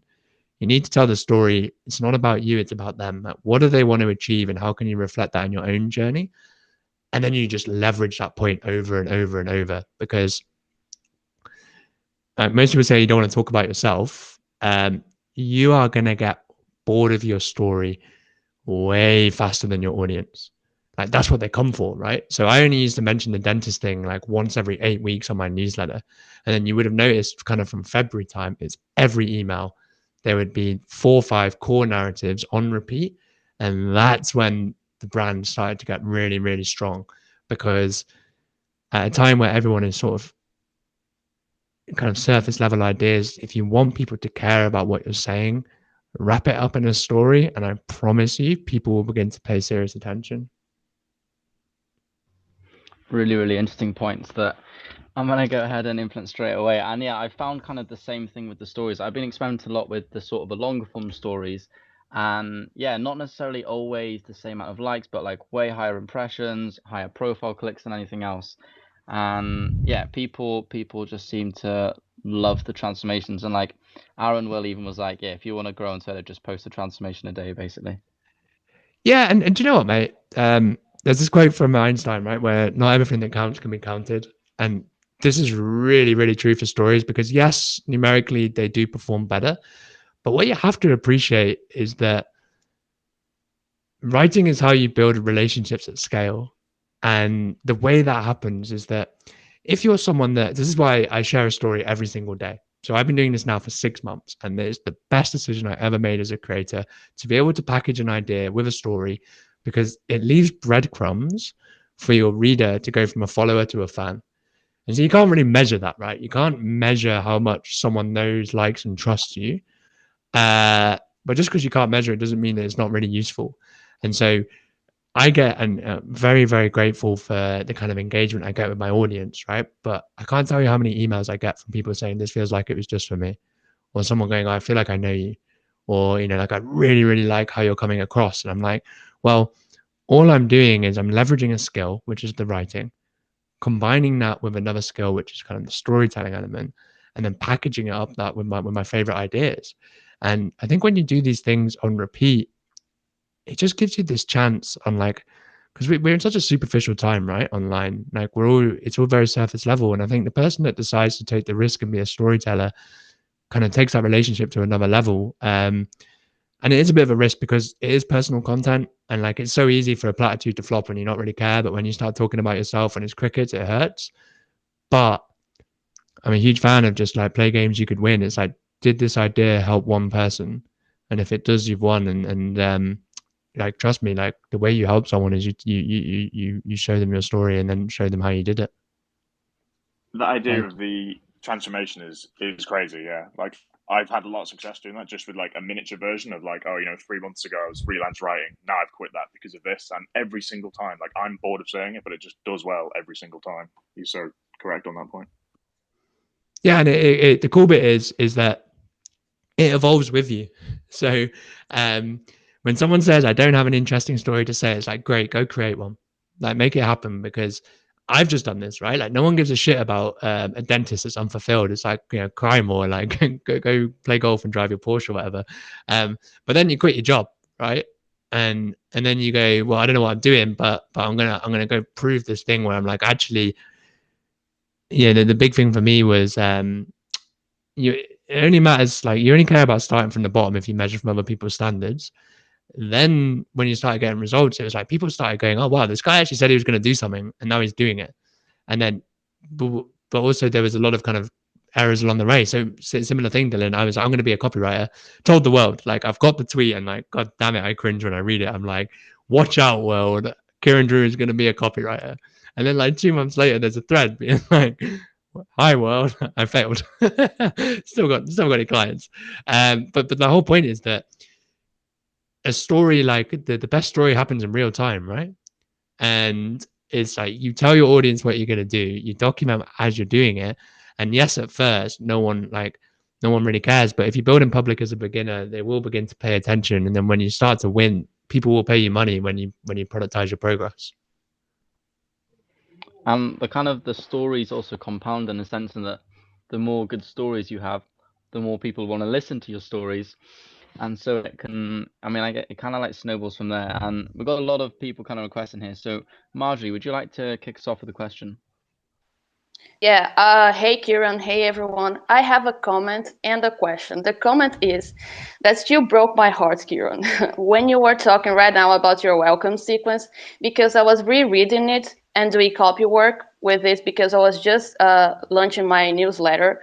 And the thing about the welcome sequence, in my opinion, is this: like, I'm a big fan of yours for many reasons. Like, I'm a writer too, and I got a lot of your writing tips. But the thing I think you do best than anybody else here on Twitter is building trust.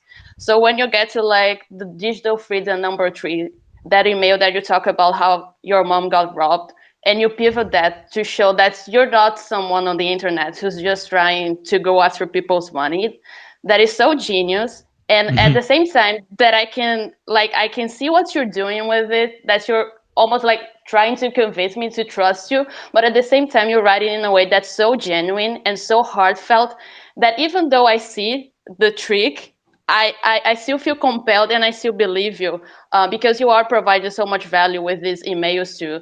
So I don't know, I just kind of wanted to comment on this because that caught my attention. And I don't know how your welcome sequence is working right now, but I think these types of elements are what like hooked me in to like your brand and what you were talking about, because the courses are amazing and I could see the value, but that little bit of like how you lure us into like your brand and your story, I think that makes all the difference regarding like all the other newsletters I generally read.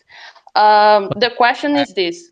I'll touch on that for 1 second. Thank you. Okay. And yeah, like that's the whole point in the stories, right? Where you can if you say trust me, like just tell someone to trust you, they're not going to trust you, right? You have to show them. And which is the cool bit with the stories. For the welcome sequence, Marjorie, don't worry, it's coming back. So I shut it down until high impact writing was fully released, because then I can make sure that the end of the story builds naturally into the product. So I'm just going to go back and take all the best bits out, and so when I do that, I'll ping it over to you, and you can you can read that one instead. Okay, I look forward to it because I was already, oh my God, no, he can do this.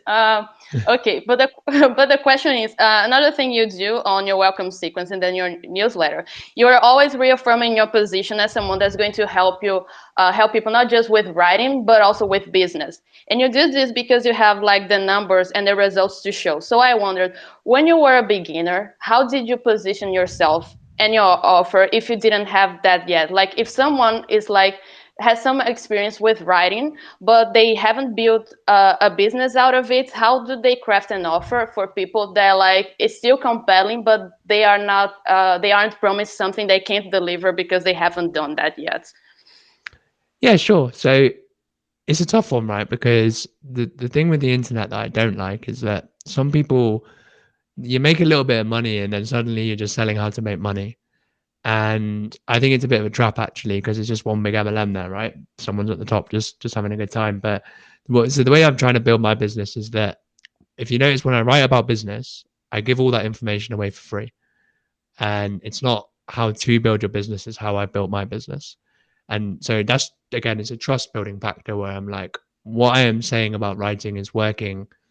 Here's my ideas on writing, and watch me write about my business.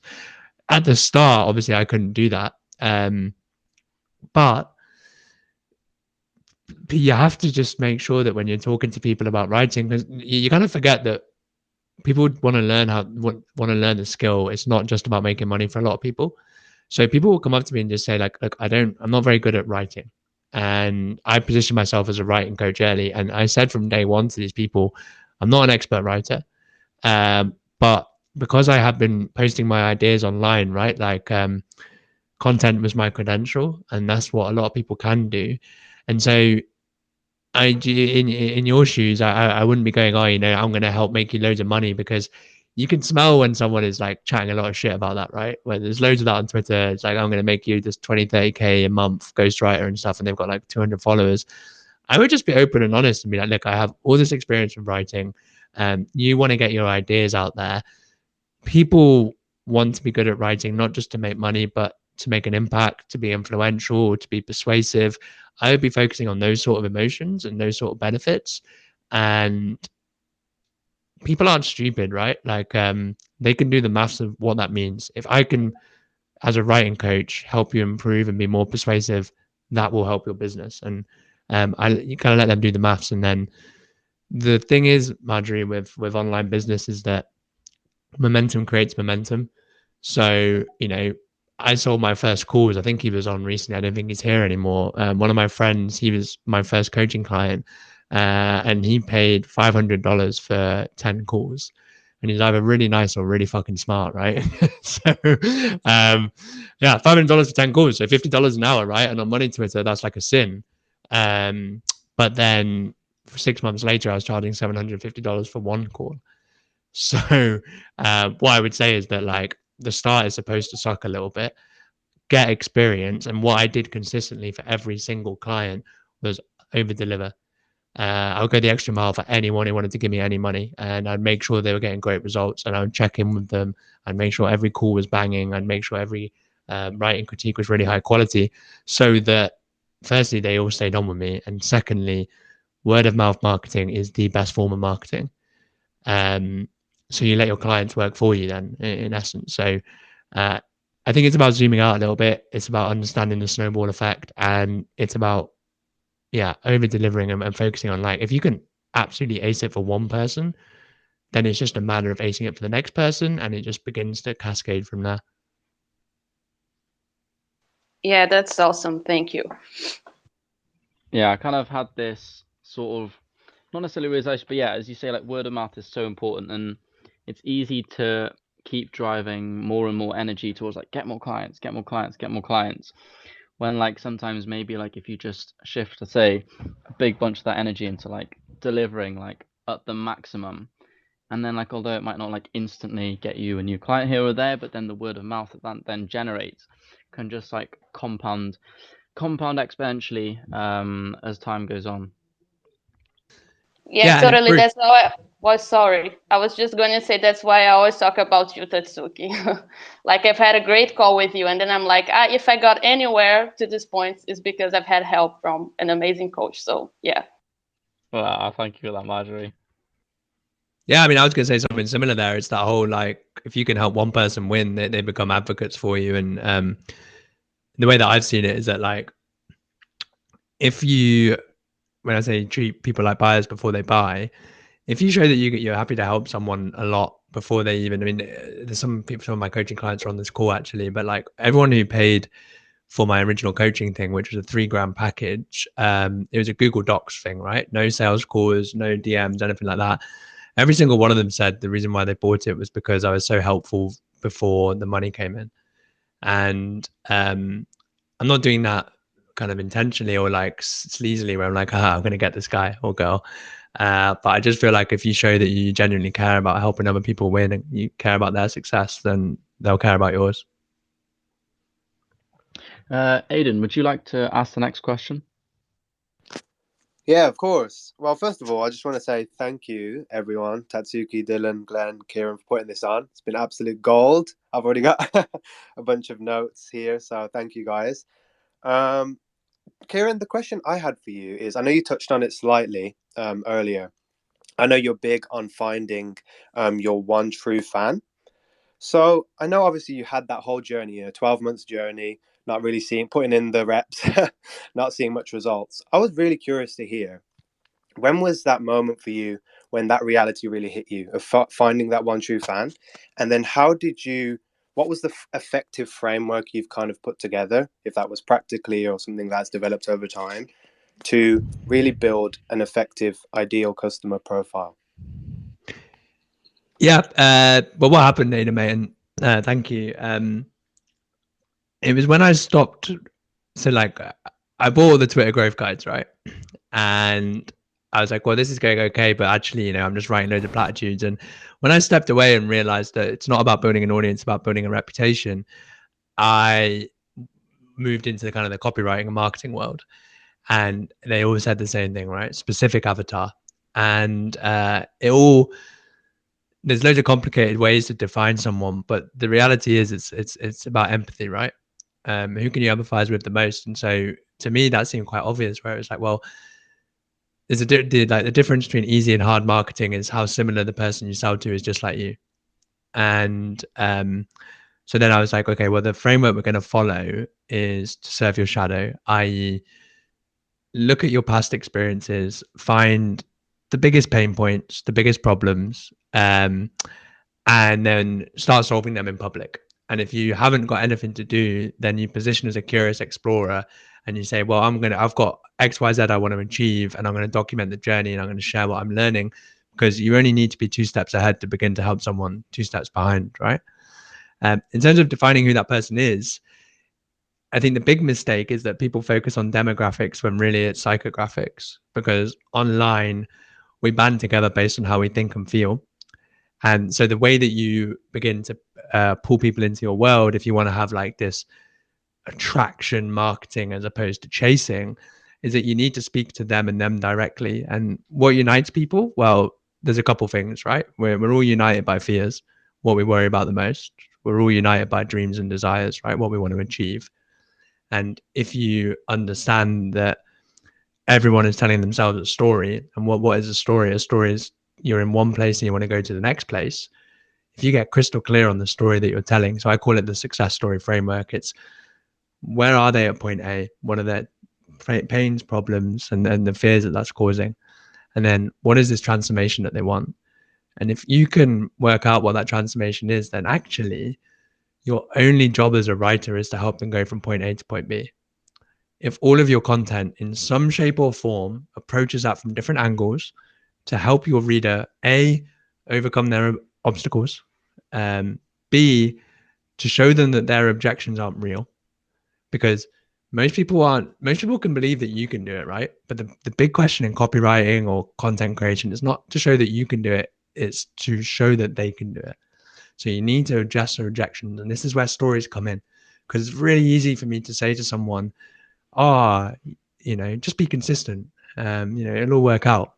Right. But actually, it's when you come up with a story and you go, look, it's not about this, it's about this, that, and that. And you can do that, but you have to show this approach. And so you have to help people overcome their objections. And then if you know the point A to point B, you can identify clear roadblocks that are in the way. And if you can find 3-4 roadblocks, then that's it. That's all you need for your content. That's all you need for your products. That's all you need for your funnel. So yeah, mate, get clear on the story that your audience is telling themselves. If you're not sure about that, market to yourself, the person you were 6 months ago, a year ago. Speak to their pain, offer them solutions, and talk about their desires and dreams. So I talk about freedom all the time because it's something I think it's the only worthwhile goal. And then people, it attracts people just like me. No, that's really powerful. No, thank you, Kieran. That makes a lot of sense. I got another another page of notes. So thanks for that. Sorry, mate. Greg, would you like to go next? Sure thing. Hey, everybody. Hi, Kieran. Thanks for all the information. I am a subscriber to your newsletter, and congratulations on the successful launch. I had a question about building hype for your product. So I've seen you've been talking about it a lot in the week or so leading up, but obviously I haven't, don't have any insight into like what your strategy is there. So how did you think about building awareness for the launch? Was it something that you did in a specific manner, or were you just like, I'm just going to tweet out about this? I know you said you haven't been sending a lot of emails. How did you approach kind of just making sure people knew it was coming and getting them excited about it? Yeah, well, this is the big difference for what happened in my first launch compared to this one. I had a really cool idea from a podcaster that I really like called Chris Williamson, and he used to be a nightclub promoter. And he was like, and I used to go to his nightclubs, right? Like I was the guy that he was tricking into the clubs because we went to the same uni. And he was like, what people don't do online is that they don't promote themselves enough. And I have a natural aversion to this, right? Like I don't like being pushy, but as a creator, you have to see it. If you build something you believe in, it's your duty to sell it as hard as you can, right? And so the main effort that I'm putting in now, Greg, is that I've been marketing this thing for 4 or 5 months. So I started soft in my newsletter. Every single time I wrote a newsletter, I would make a point, like, for example, let's say I wrote a newsletter about One True Fan. And I'd say, by the way, if you enjoyed this is going to be part of my product. And every time I would build a core idea, I would just say, if you enjoyed this, sign up. And really, really soft sells. And that got me to 1,000 people on the waiting list, which is incredible, right? Like I couldn't believe it. I was like, bloody hell, people actually want to learn from me with this. And that was really exciting. And then 3 weeks ago, I really cranked it up, right? So on Twitter, I posted 3-4 times a day. And again, not like buy my shit. I'm not really that sort of guy.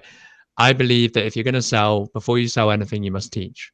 So that even if someone doesn't buy, they get value. And so what I've been doing is I've been sharing all the ideas from the course and then being like, by the way, if you want to know more about this, sign up. And I got like another 400 subscribers.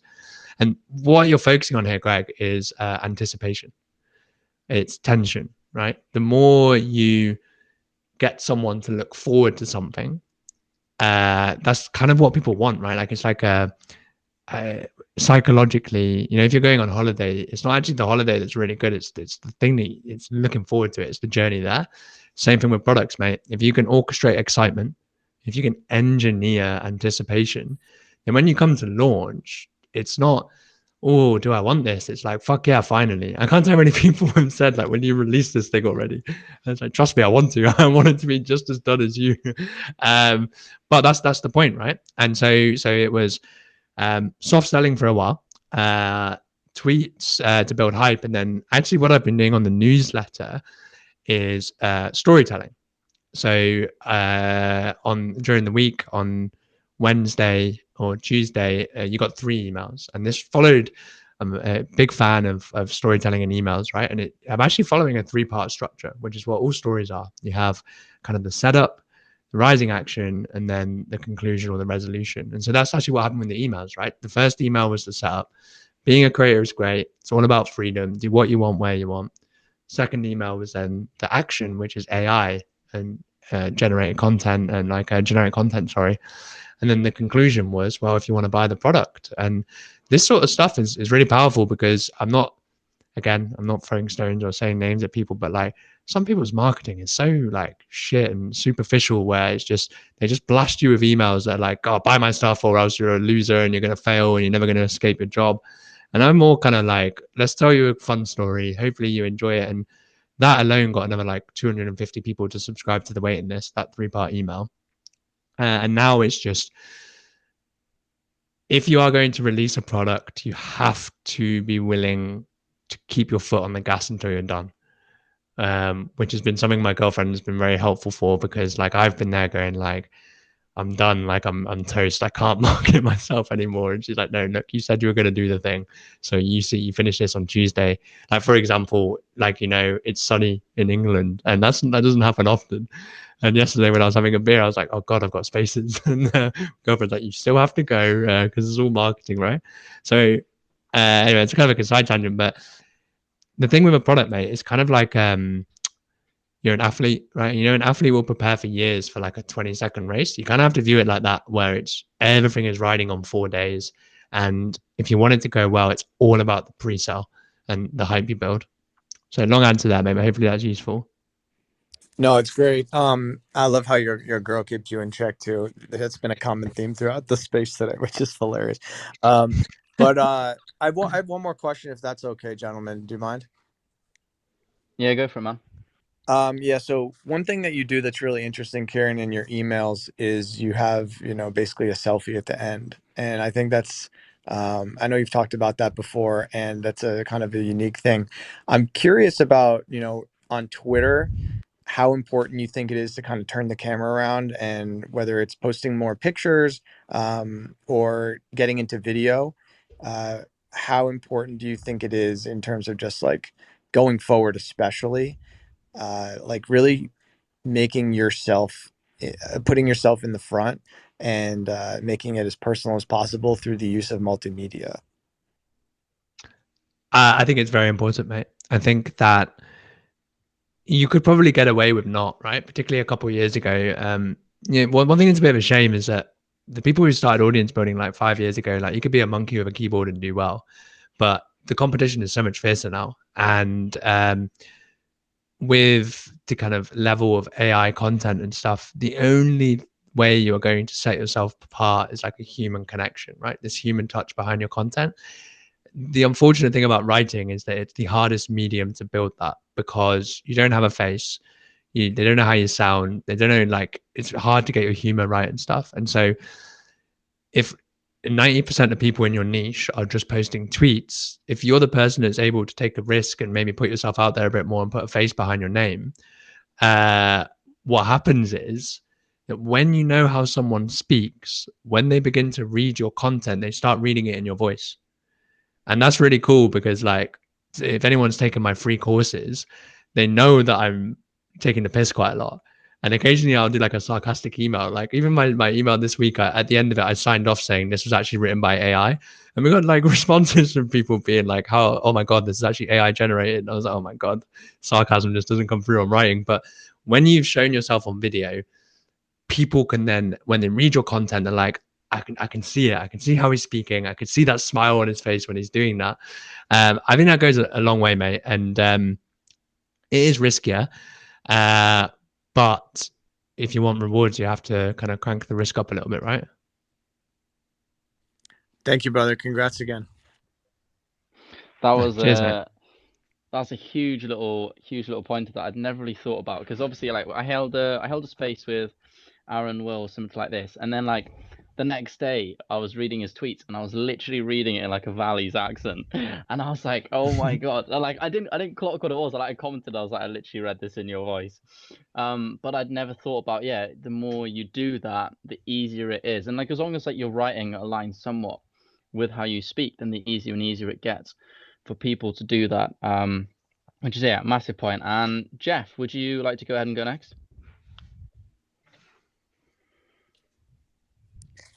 Hey, good morning, everyone. Morning. Morning, Jeff. Hey, Kieran, Drew, how are you, bud? All good, man. How you been? Good. So, I'll keep it brief. So, on a daily basis, I'm sort of knee deep in three things, right? Copy and characters, and most importantly, I'm behind the camera a lot. And the beauty about being behind the camera is that it allows you, and I actually use this for a lot of my writing. I call it the Zoom method, but being behind the camera lets you really zoom in as close as possible to singular moments in life and time, and it allows you, not only allows you to zoom in, but it also lets you catch really good details that are really a fun way of sparking new ideas. I've noticed some details about you, my friend. um, Nothing's changed about you since day one, and that's a great thing. And the one thing I've noticed are like the small things about you and your brand. Like, for example, I love your monitor, and how it's propped up by three books, and how James Clear Atomic Habits is in the very bottom. I think that's pretty super awesome. um, I noticed, like, in when you end your newsletters, you have like the same notepad where you just recycle. You basically write over your last email's um, takeaway item, and those are all small details that really are distinguishes and differentiates really compelling writers from those who are just merely trying to sell something. At what point of your career did you realize that you just had to be you and less about like somebody else? I'm really super curious if you are ever going to, do you have plans to somehow evolve your brand in the future, or continue sticking with what's really apparently works very well for you? So that's my question to you, Kieran. Um, well, thank you, mate. And I know we've been getting on for a little while, so it's nice of you to say. And in terms of like the business evolving, my business plan primarily is to have a good time and help as many people as I can do the same. So wherever that takes me. The In terms of kind of like being me and stuff, the problem, mate, was as a dentist, I never really kind of felt like myself because I knew that I was in a job that I wasn't crazy about. And that was quite tough, right? Where it's like, I just, you weren't kind of fully happy in yourself because you were like, you're better than this. Like, you'd listen to podcasts of people and go, oh, they seem to be building a really authentic brand about what they love. And what I figured as a writer, mate, was that instead of trying to pretend to be someone I'm not or live this kind of facade, it's like actually one of the coolest ways to differentiate yourself is just to be like relentlessly honest and authentic. And like, I kind of like this idea of just being this guy that's sitting in his kitchen building his his creative business, and yeah, the monitor's propped up by books, and it's all very scrappy. But um, I want you to be able to see me as a person and not just this guy like screaming platitudes from a podium. I mean, that's really important. And so it's cool with these little details. Like I'm not engineering. Thank you for noticing the notepad. Actually, I ran out, which means I'm sending way too many emails. But just stuff like that, where it's like actually the only thing that's really important to me is how well I can present my ideas to help you. And so everything else is kind of just by the line of like, can I get them to trust me? Can I help them win? And yeah, so that's basically the plan, mate. Thank you for saying I haven't changed. I do live a boring life. I think that it's a it's a dissertation, Kieran, to be honest with you. It's a dissertation. It's a lesson in branding 101. What you are doing visually with your brand and what you're putting out there, the consistency is amazing. I'll just throw that out there. It's not, you're not hopping from one thing to the next in 4 months. The consistency is absolutely amazing, and I think that you should be commended for um, being able to share these sort of branding examples and lessons to folks who are really striving to be much more compelling and much better and consistent with their writing. So kudos to you, my brother. And as always, love chatting with you. All right. Have a good day. Thanks, man. Kind of you to say. I will say this, and just because again, I have to remember that some people have only just met me. I'm not going to pretend I have like a big clue of what I'm doing.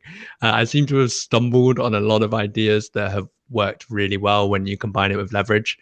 And at first I was like, oh my God, this is all stupid, like what you're doing. But actually, there are certain ways that you can reverse engineer trust.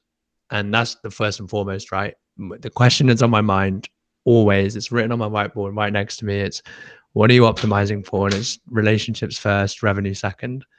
And so when I make decisions, it's like, it's not how much money is this going to make me? It's how much more of a bond can I build with my one true fan?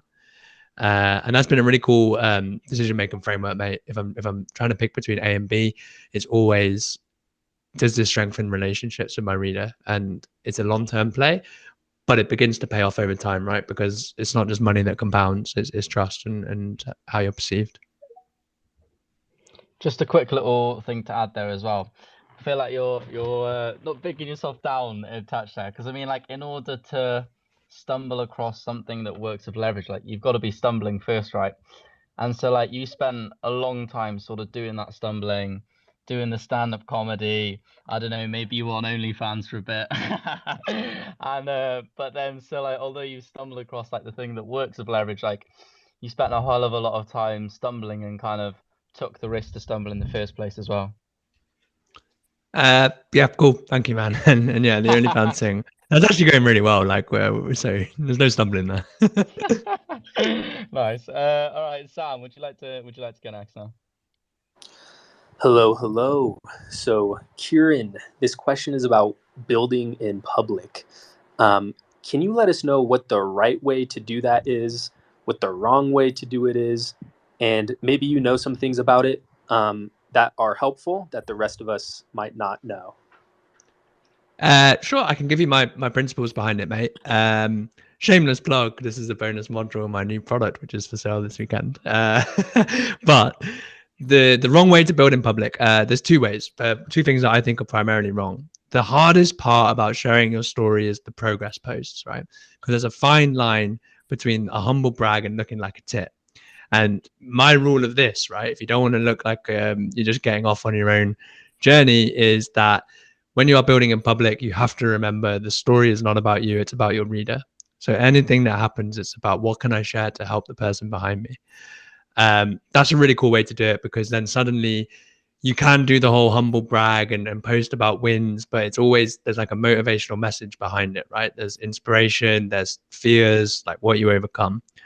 The only other bad thing that we touched on earlier is that don't build in public in a way that repulses your clients. So J.K. Molina is very fond of this. He thinks people like me are idiots. You know, we can get into that some other point, but I think you just need to be careful about what you're saying. If it means you're going to repel clients and then you're wondering why you're not getting paid, it's because you're sharing too much. Now the positives of building in public, here's what you do. The big mistake most people make is that they build in public, but they don't start building in public until they win.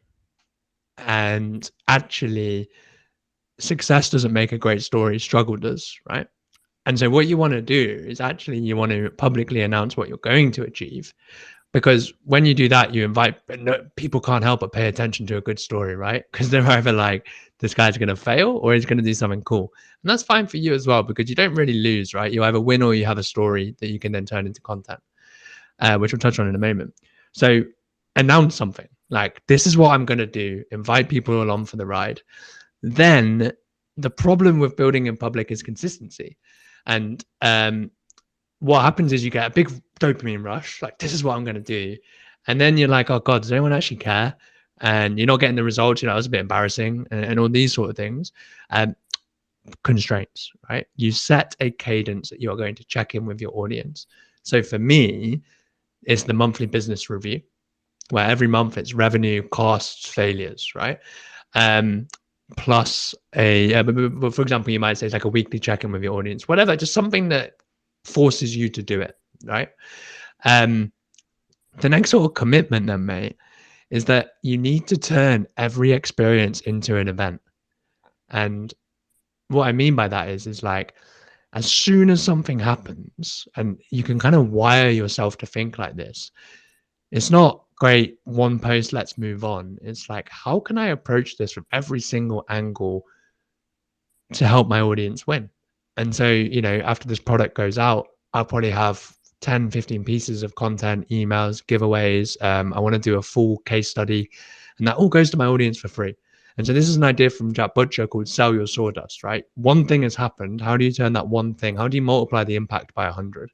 So this commitment for every experience to be like an event is another big one.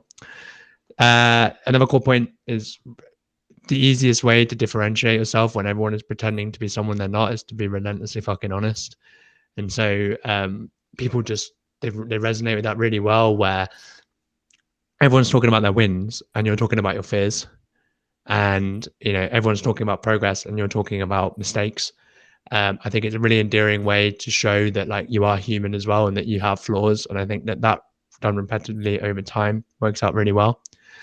And then the other final point for building in public, mate, is that be willing to kind of productize your progress, because nothing will set you apart more in terms of authority except taking action, right? And it's all very easy to create content, and you could do it for a year and then but actually if you just said, look, I'm building in public, people are seeing the results I'm getting. It doesn't have to be anything massive, and actually it could be a free giveaway at first. That's what I did, right? Like my free giveaways, I learned copywriting, I built in public for that, then I built a copywriting crash course, and I think that one got like 20,000 downloads. Then I launched my business. I built a free course on how to launch a business, and now that one has like 9,000. And so just keep productizing your progress and turning, because the momentum creates momentum, right? And that's a really cool bit about building in public, is that like at first it's really slow. But for example, at the end of this launch, because I'm not just one of these internet creators that have been like, oh, look at me, I can make money. I'm the guy that's like, I couldn't make a single dime, right? It took me 18 months to make $1. So when I finished this weekend and I'm like, oh, hopefully we made X amount of money, people trust you a lot more because you're like, actually, I've watched you come from the start. So hopefully that helps. So that's pretty much my whole thing around building in public, mate. And actually, there is one more point. I just look like you're having a good time. I heard this from Dan Go on one of his podcasts with maybe Dan Go, actually, and I found it so insightful. It's like, if you are a creator and you want people to buy something from you about a skill that you love, one of the easiest ways, not easiest way, one of the best ways to do it is just prove that you're having a really good fucking time. Like have a lot of fun, which is what I'm trying to do. And then it's like, well, if you want to come have fun with me, just invest and come along for the ride. My man, that was so good. Thank you so much. No worries, mate. Cheers. That was absolutely value packed. We're coming up onto the 2-hour mark. So Kieran, you probably got to go pretty soon. So Hamza, do you want to quickly ask a question? Yeah, sure. You all hear me clearly? Yes, mate. All good, man. Yeah, perfect. Nice to have everyone here. It's been invaluable. And yeah, Kieran, you're right. It's a beautiful day out here. I'm in Birmingham, and every dude does not have a shirt. They've just got like a beer in hand. So yeah, it's going very well here. Well, yeah, I just stumbled on this. I was busy earlier working on, well, I have a family business as well. But today I actually have my first ever kind of coaching call. Someone actually messaged me in the DMs like a week ago, and I didn't read it for 5 days because I'm terrible. There's about 10 people in this space that I haven't replied to just because I'm just too busy. But he just said, I want to learn from you. So I was like, shit, what does that even mean? I don't even know what I teach. So I had an initial call, and we kind of agreed like what I'll kind of do, which is still very half-baked. So it was just coming from someone like making money for their first time. How did you, when you first was making your offer, did you plan it out well, or did you like just say, I'll do it as I go? Because obviously I'm not charging a lot. I even said to him, I said, look, I'll be honest, mate. I don't even know what I'm doing fully, but I appreciate that you love my content so much, that because he approached me, I don't go out to people.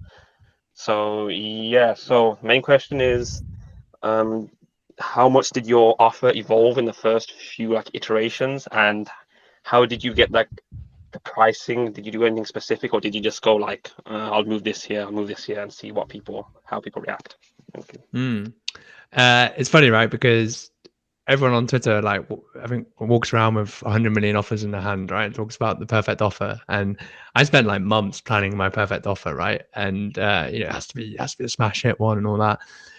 No, no plan survives first contact with the enemy, right? Like as soon as you started working with people, you realize that like what you think they want is not what they want.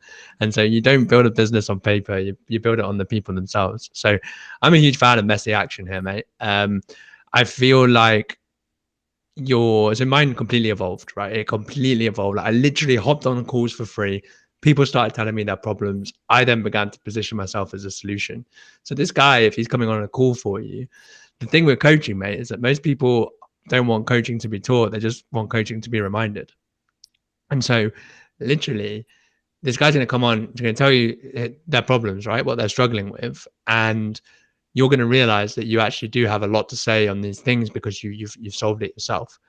And I just follow that strand where it's like, you know, most like if your coach is talking most of the call, right? They're not coaching, they're just talking. And actually a lot of it is listening and responding to when they say there's a problem, you offer advice. And I would kind of just evolve it from there, dude. Like where, and we spoke about this a bit earlier, but if you could show, like, there are a lot of terrible coaches out there. You know, the good bit, if you're not a terrible coach or like online, like most guys haven't left their basement, right?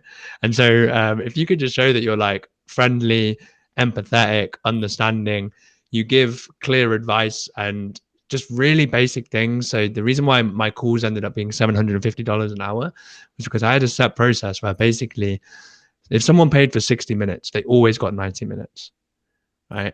And I would always book that out, but they always thought they had 60, and it always came to the 60-minute mark, and I would be like, "Oh man, so I'm starting to take up your time. Do you mind if we carry on?" Like, and they'd be like, "What? Yeah, do you mind if we carry on doing the call? Because like, I feel like I've got more to say to you." These little things, man. Like I learned this all as a dentist. Like, it's the delight factor, right? Where they're like, "Man, that was really fucking cool." So this like 60, 90-minute thing. As soon as I finished the call, I would upload it onto YouTube. I would email them with a full summary of the call, the core points, action points, and then I would always finish with a PS of being like, by the way, I didn't mention this on the call, but like if you do X, Y, Z and send that to me, I'll do that for you too.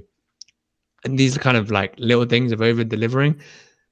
When they start going, that was fucking sick, and those people have friends and they give you testimonials. Like if you go on my sales page now, like I have 6 testimonials that are just absolutely incredible, and I'm really grateful for that.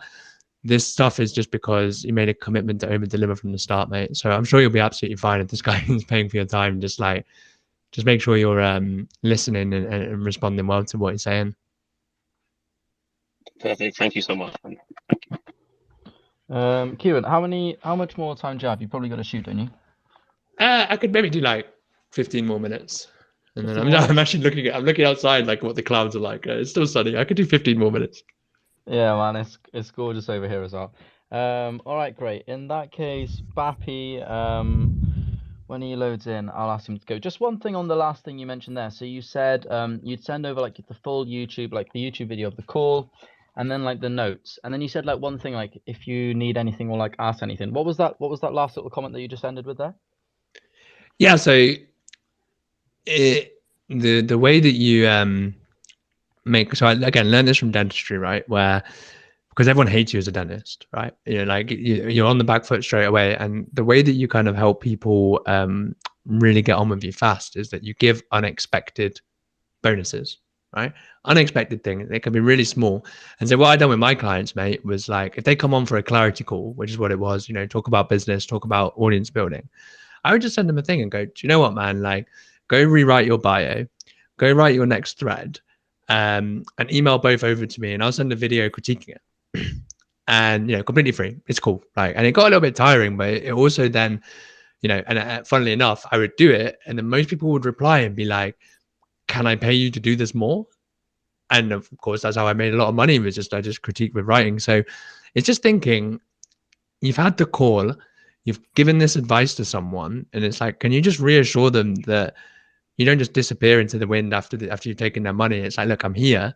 I've asked you to do X, Y, Z. You're going to go do it. Why don't you come check in with me in a few weeks' time and just send me the information, and I'll review that for you and let you know what I think. And just those tiny little things, like if you want to build a coaching business, you have to appreciate it's the relationship business. You want people to stay, you want people to pay you more. That's the way you do it, mate. And particularly if you want to kind of scale this thing up. So what I did after would be they get an email a week later, or this is all automated as well, like on ConvertKit. Email a week later, yeah, how's it going? Can I get a testimonial? And of course, everyone gave a testimonial, right? And then a week later, it's like, oh, by the way, things are going really well.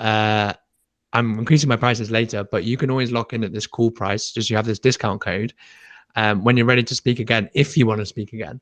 And stuff like that, where it's like, people buy once, buy twice. You treat anyone who gives you anything like absolute gold. It's a brilliant way to build your business, right?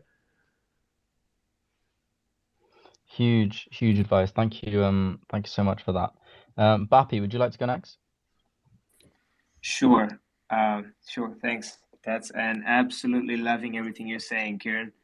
I'll share a couple of quick thoughts, and hopefully that might add a bit of value. And I have a question as well. I'll ask. So I also coach a lot, and one of the things I've been able to do probably will help you. You said that I'm guessing you do it over Zoom. Is that right? I actually don't do coaching anymore, mate. Oh, okay, all right. But it was over Zoom, yeah. Okay. So one of the things I've done that really saves me a lot of time is you can actually create a Notion database and have it templated, so like the whole process. And instead of recording on Zoom, you can actually record it on Loom, and then it's immediately embedded inside of Notion, so you don't have to upload or any of that. It saves a bunch of time.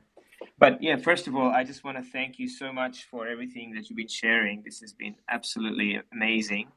And I think the key takeaway for me is that I think you're basically just teaching how to be down to earth in all that you do. Just be real, just stay real and authentic. That's so important. And we actually have very similar philosophy in our business, that people be for profit and relationship before revenue. So I absolutely love those parts. So I've got questions for you. So I love writing myself too, but I'm a terrible writer. I don't really spend too much time, and often voice typing. So yeah, and I just started figuring out that how cool Twitter is for connecting. And I've got a business to run, so I wish I did this 10 years ago. So I actually don't have all that time like a lot of people would. And obviously I've been able to connect with a whole lot of people who are in ghostwriting, etc. I still feel like I should really talk myself. So what would be your advice in this environment? Like if I have very limited time, what would you do? And yeah, like that's the first question. Like, what's your thought on that? Sure, mate. Well, probably an idea that you're going to resonate a lot with. If you're limited on time, friction is the enemy. And so a lot of people think they don't have time for writing, but there's so much energy that's wasted with writing that's the reason why they struggle, right? So it's about systems. Right? And it's about setting up a system that's slick and working and minimal friction. And so some of the things that I suggest, because dude, when I was writing, again, I was working 6 days a week, right? So the system had to work really well. The first bit I would suggest is that there has to be like a non-negotiable window for writing. And that might just be 45 minutes, before you start your other stuff, whatever, it depends on the priority. The second thing, mate, is understanding the needle movers, where it's like, to me, there are three kind of what I say is like pillars of value, right? Where people want to be educated, entertained, and inspired.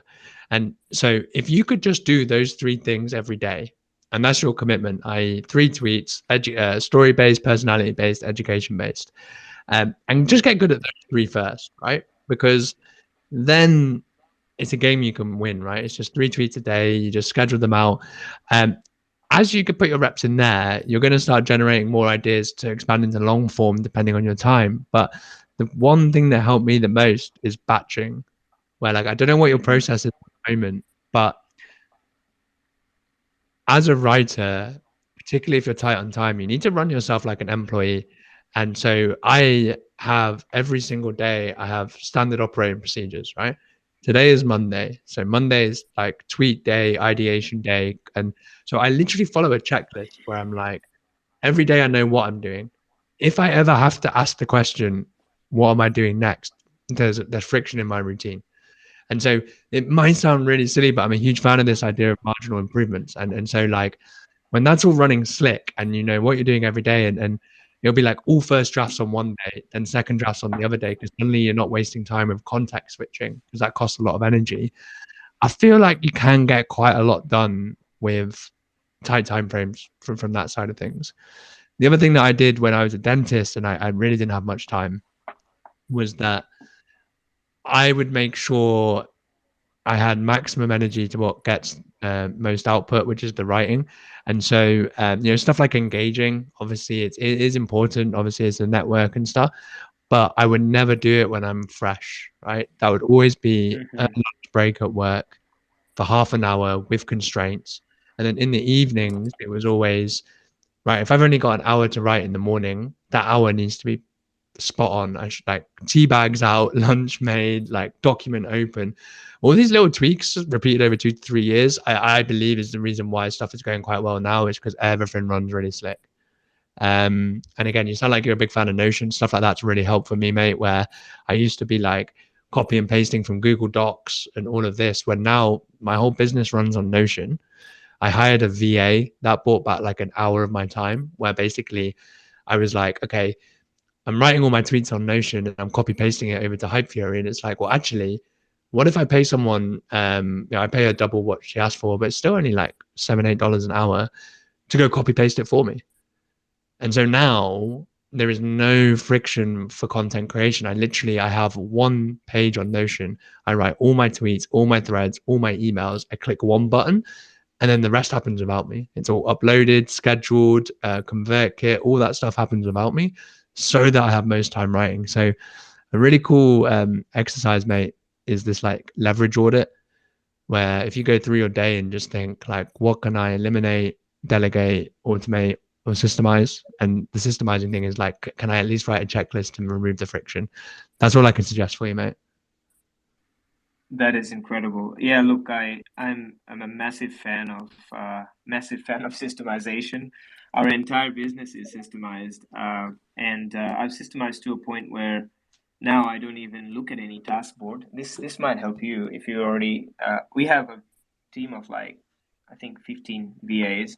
So I think you would benefit from this. So what I've done is I run my entire business with Notion, Telegram, things like this, and literally we've systemized to a point where we don't even look. I don't look at the task board anymore. I just review once a week with a one-on-one meeting with the people that I have a meeting with. But I literally just send a voicemail, and we have a system for that someone to pick up the voicemail next shift they start, and they pop it in Notion. So yeah, I'd love to share some notes. I think there's definitely some synergies there. Um, yeah, I've got a whole lot of other ideas, but I'm going to hold back from the questions because I'm sure the others are probably interested to ask. But yeah, I'd be tracking it down. I've just met you first time, so I'd be tracking it down. So thanks, Tats, for So, the opportunity here. no worries, man. Send me a message. Let's chat. It sounds interesting. 100%, 100%. Nice one, Bappy. Thanks for tuning in. And so, Jake, would you like to go ahead and ask a quick question? Absolutely. Hello, everybody. How are you doing? So, first of all, appreciate you guys hosting the space. First, I have to ask Kieran, is Mel Gibson still locked in your basement? And now I get to the question. So, my question is, as you mentioned, there is a high level of competition now, and it's a new wave of creators coming to the space. Do you think a speed of growth is an essential part of your personal brand, or you still advise people to take their time and find their own way? I think speed is important until it becomes a problem, right? If you're not happy with how you're growing, if you're not enjoying the journey because you are chasing something, I'm not doing it fast enough, then that can really kill your energy, right? Like I've got friends that they message me going like, man, like it's all ground to a halt and I'm hating it, and understandably, but it's a bit cliche, right? But if you're the person that can enjoy the process, if you enjoy yourself regardless of the result, I think that really shows through in your ideas. On the flip side, social proof, social capital is really important. And so I know like people go, oh, like saying cash and stuff, right? But attention is an asset. And if you can actually build like a funnel, then, you know, to me, likes are cash. And so I do feel like there is this benefit to building the audience fast, but never at the cost of your reputation. Because, you know, it takes years to build a reputation and then like 3 weeks of trash threads to completely ruin it.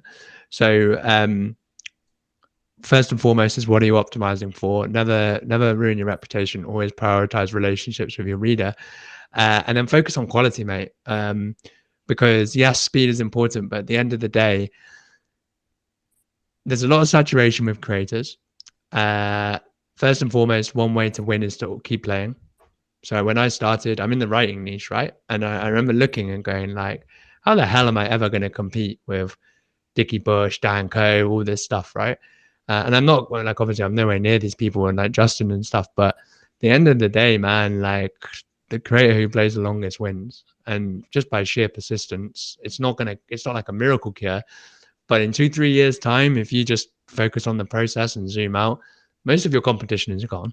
So that's 90% sorted. The other differentiator then is like, can you be the guy that over delivers more than everyone else?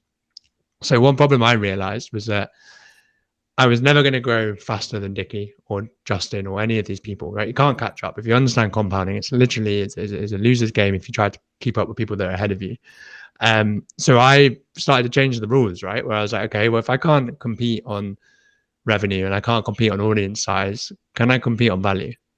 And it was like, I wholeheartedly believe I can. And that's where I started building free courses and started putting a lot of time in my newsletter and started spending a lot of time in my audience. And I think that gets rid of now 99% of competition, repeated over time, right?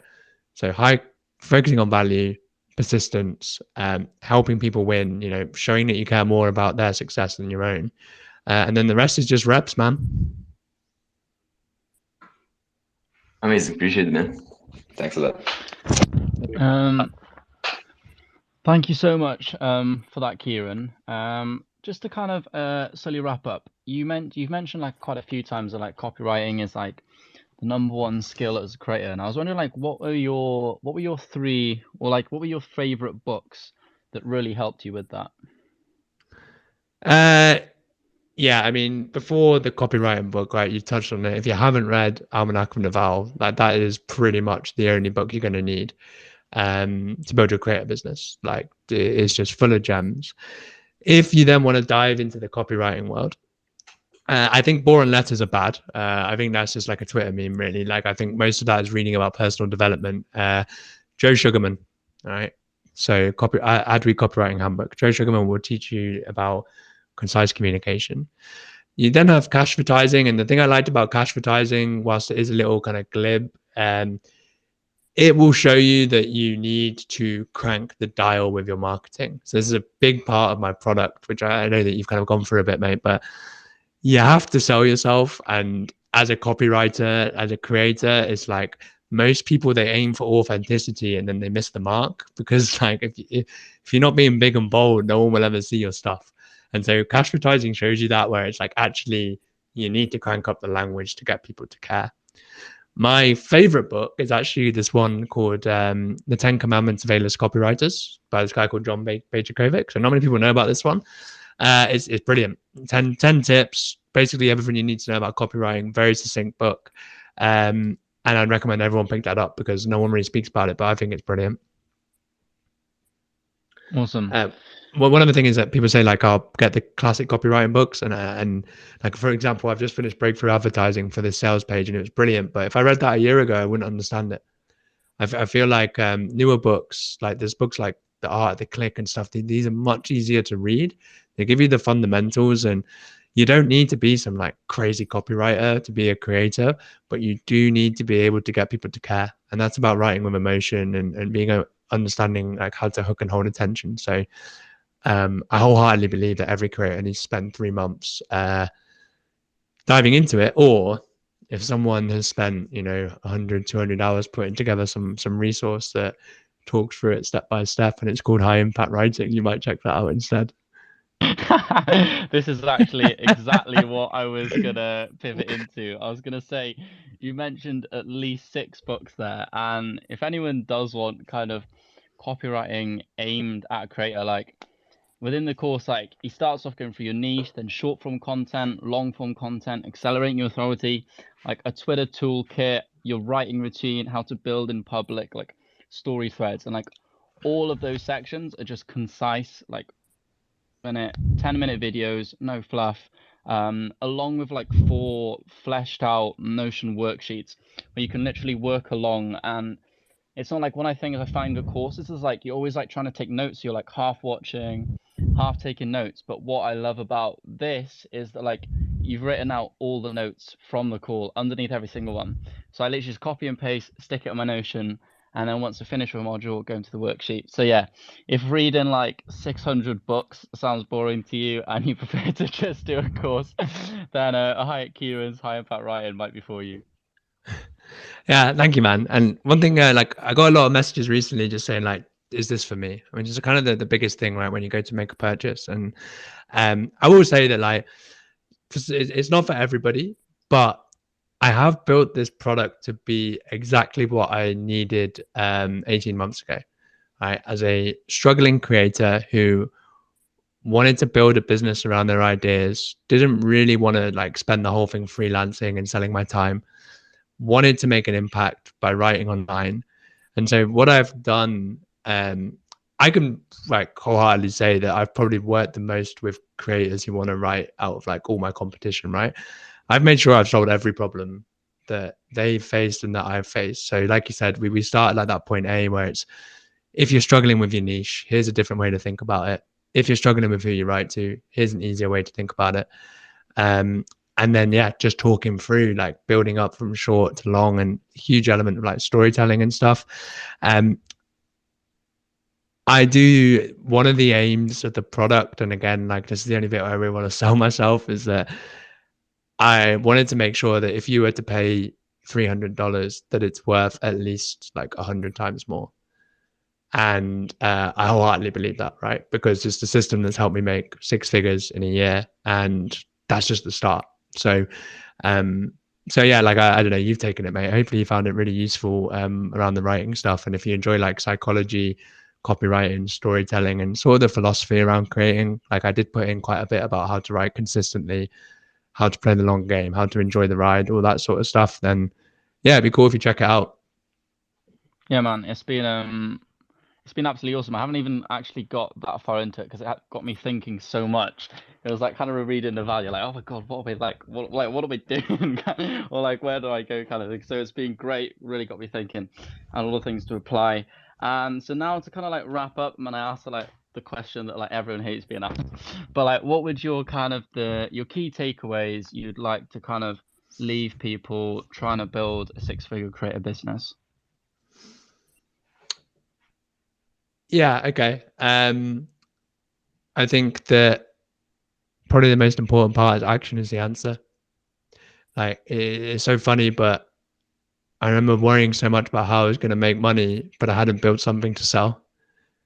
And then it was like, oh, you know, how am I going to build a popular newsletter? And it's like, well, you're not putting that much time into the newsletter. And so a lot of people get tripped up on their own thoughts. It's actually, if you could build a bias towards action online, and just realize that fear isn't fatal, right? And just take the risk and do stuff, that goes a long way. I feel like being willing to sell yourself is really important, and also building smart. So one thing that people get trapped into, particularly among my friends, I noticed, is that they're selling their time. Okay, and I made a commitment actually that 80% of my time needs to be focused on high leverage activities. If you do that over time, so what I mean by that is, like for example, someone's there sending 200 DMs, right? But I've just spent a month building a welcome sequence that finds clients for me. And someone is selling all their time, but I've just spent 200 hours building a product that I can now sell for 2 to 3 years. And so what you need to think is not what's going to make me most money in the immediate, but what is going to build me the most leverage so I have the freedom to take on the next project. I think that's a really big one. And then the third and final point, and again, coincidentally, is that learn to write well, because that is literally everything. If you can get your audience to know, like, and trust you better than the person next to you, the internet's going to be your playground, right? So learn, like, your ideas don't suck. It's just your packaging does. So learn to write well, have a good time, and yeah, it's going to work out. Thank you for that, Kieran. So one thing I've been like panicking about for like the last, let's just say half an hour. It's like, fuck, like, what if I've like forgot to record this space? Like, oh my god, it's been so epic. And I just realized like if I look at the top left, it says recording. So yeah, realized being an absolute idiot. But yeah, thank you so much, Kieran. This is obviously recorded, so anyone can go back and listen to bits again, which I'm sure I will do myself. So yeah, thank you, Kieran, so much for coming on. It's been absolutely awesome. The biggest space we've done so far. So thank you for that. Thanks for having me on, man. And hopefully maybe we can chat again after the product and stuff's all done. I'll let you know how that goes. Yeah, sounds great, man. Thank you everyone for turning up. And yeah, Glenn, do you want to say your goodbye as well? I was gonna say, yeah, cheers guys. Thanks, Kieran. It was epic. Go check out his the course, everyone. Wicked. Right, Kieran, enjoy the sun. Grab a beer. I'll Cheers, try to do the mate. same. And yeah, have a great day, man. See you. Adios, guys. Bye all. Bye. Cheers, lads. See ya.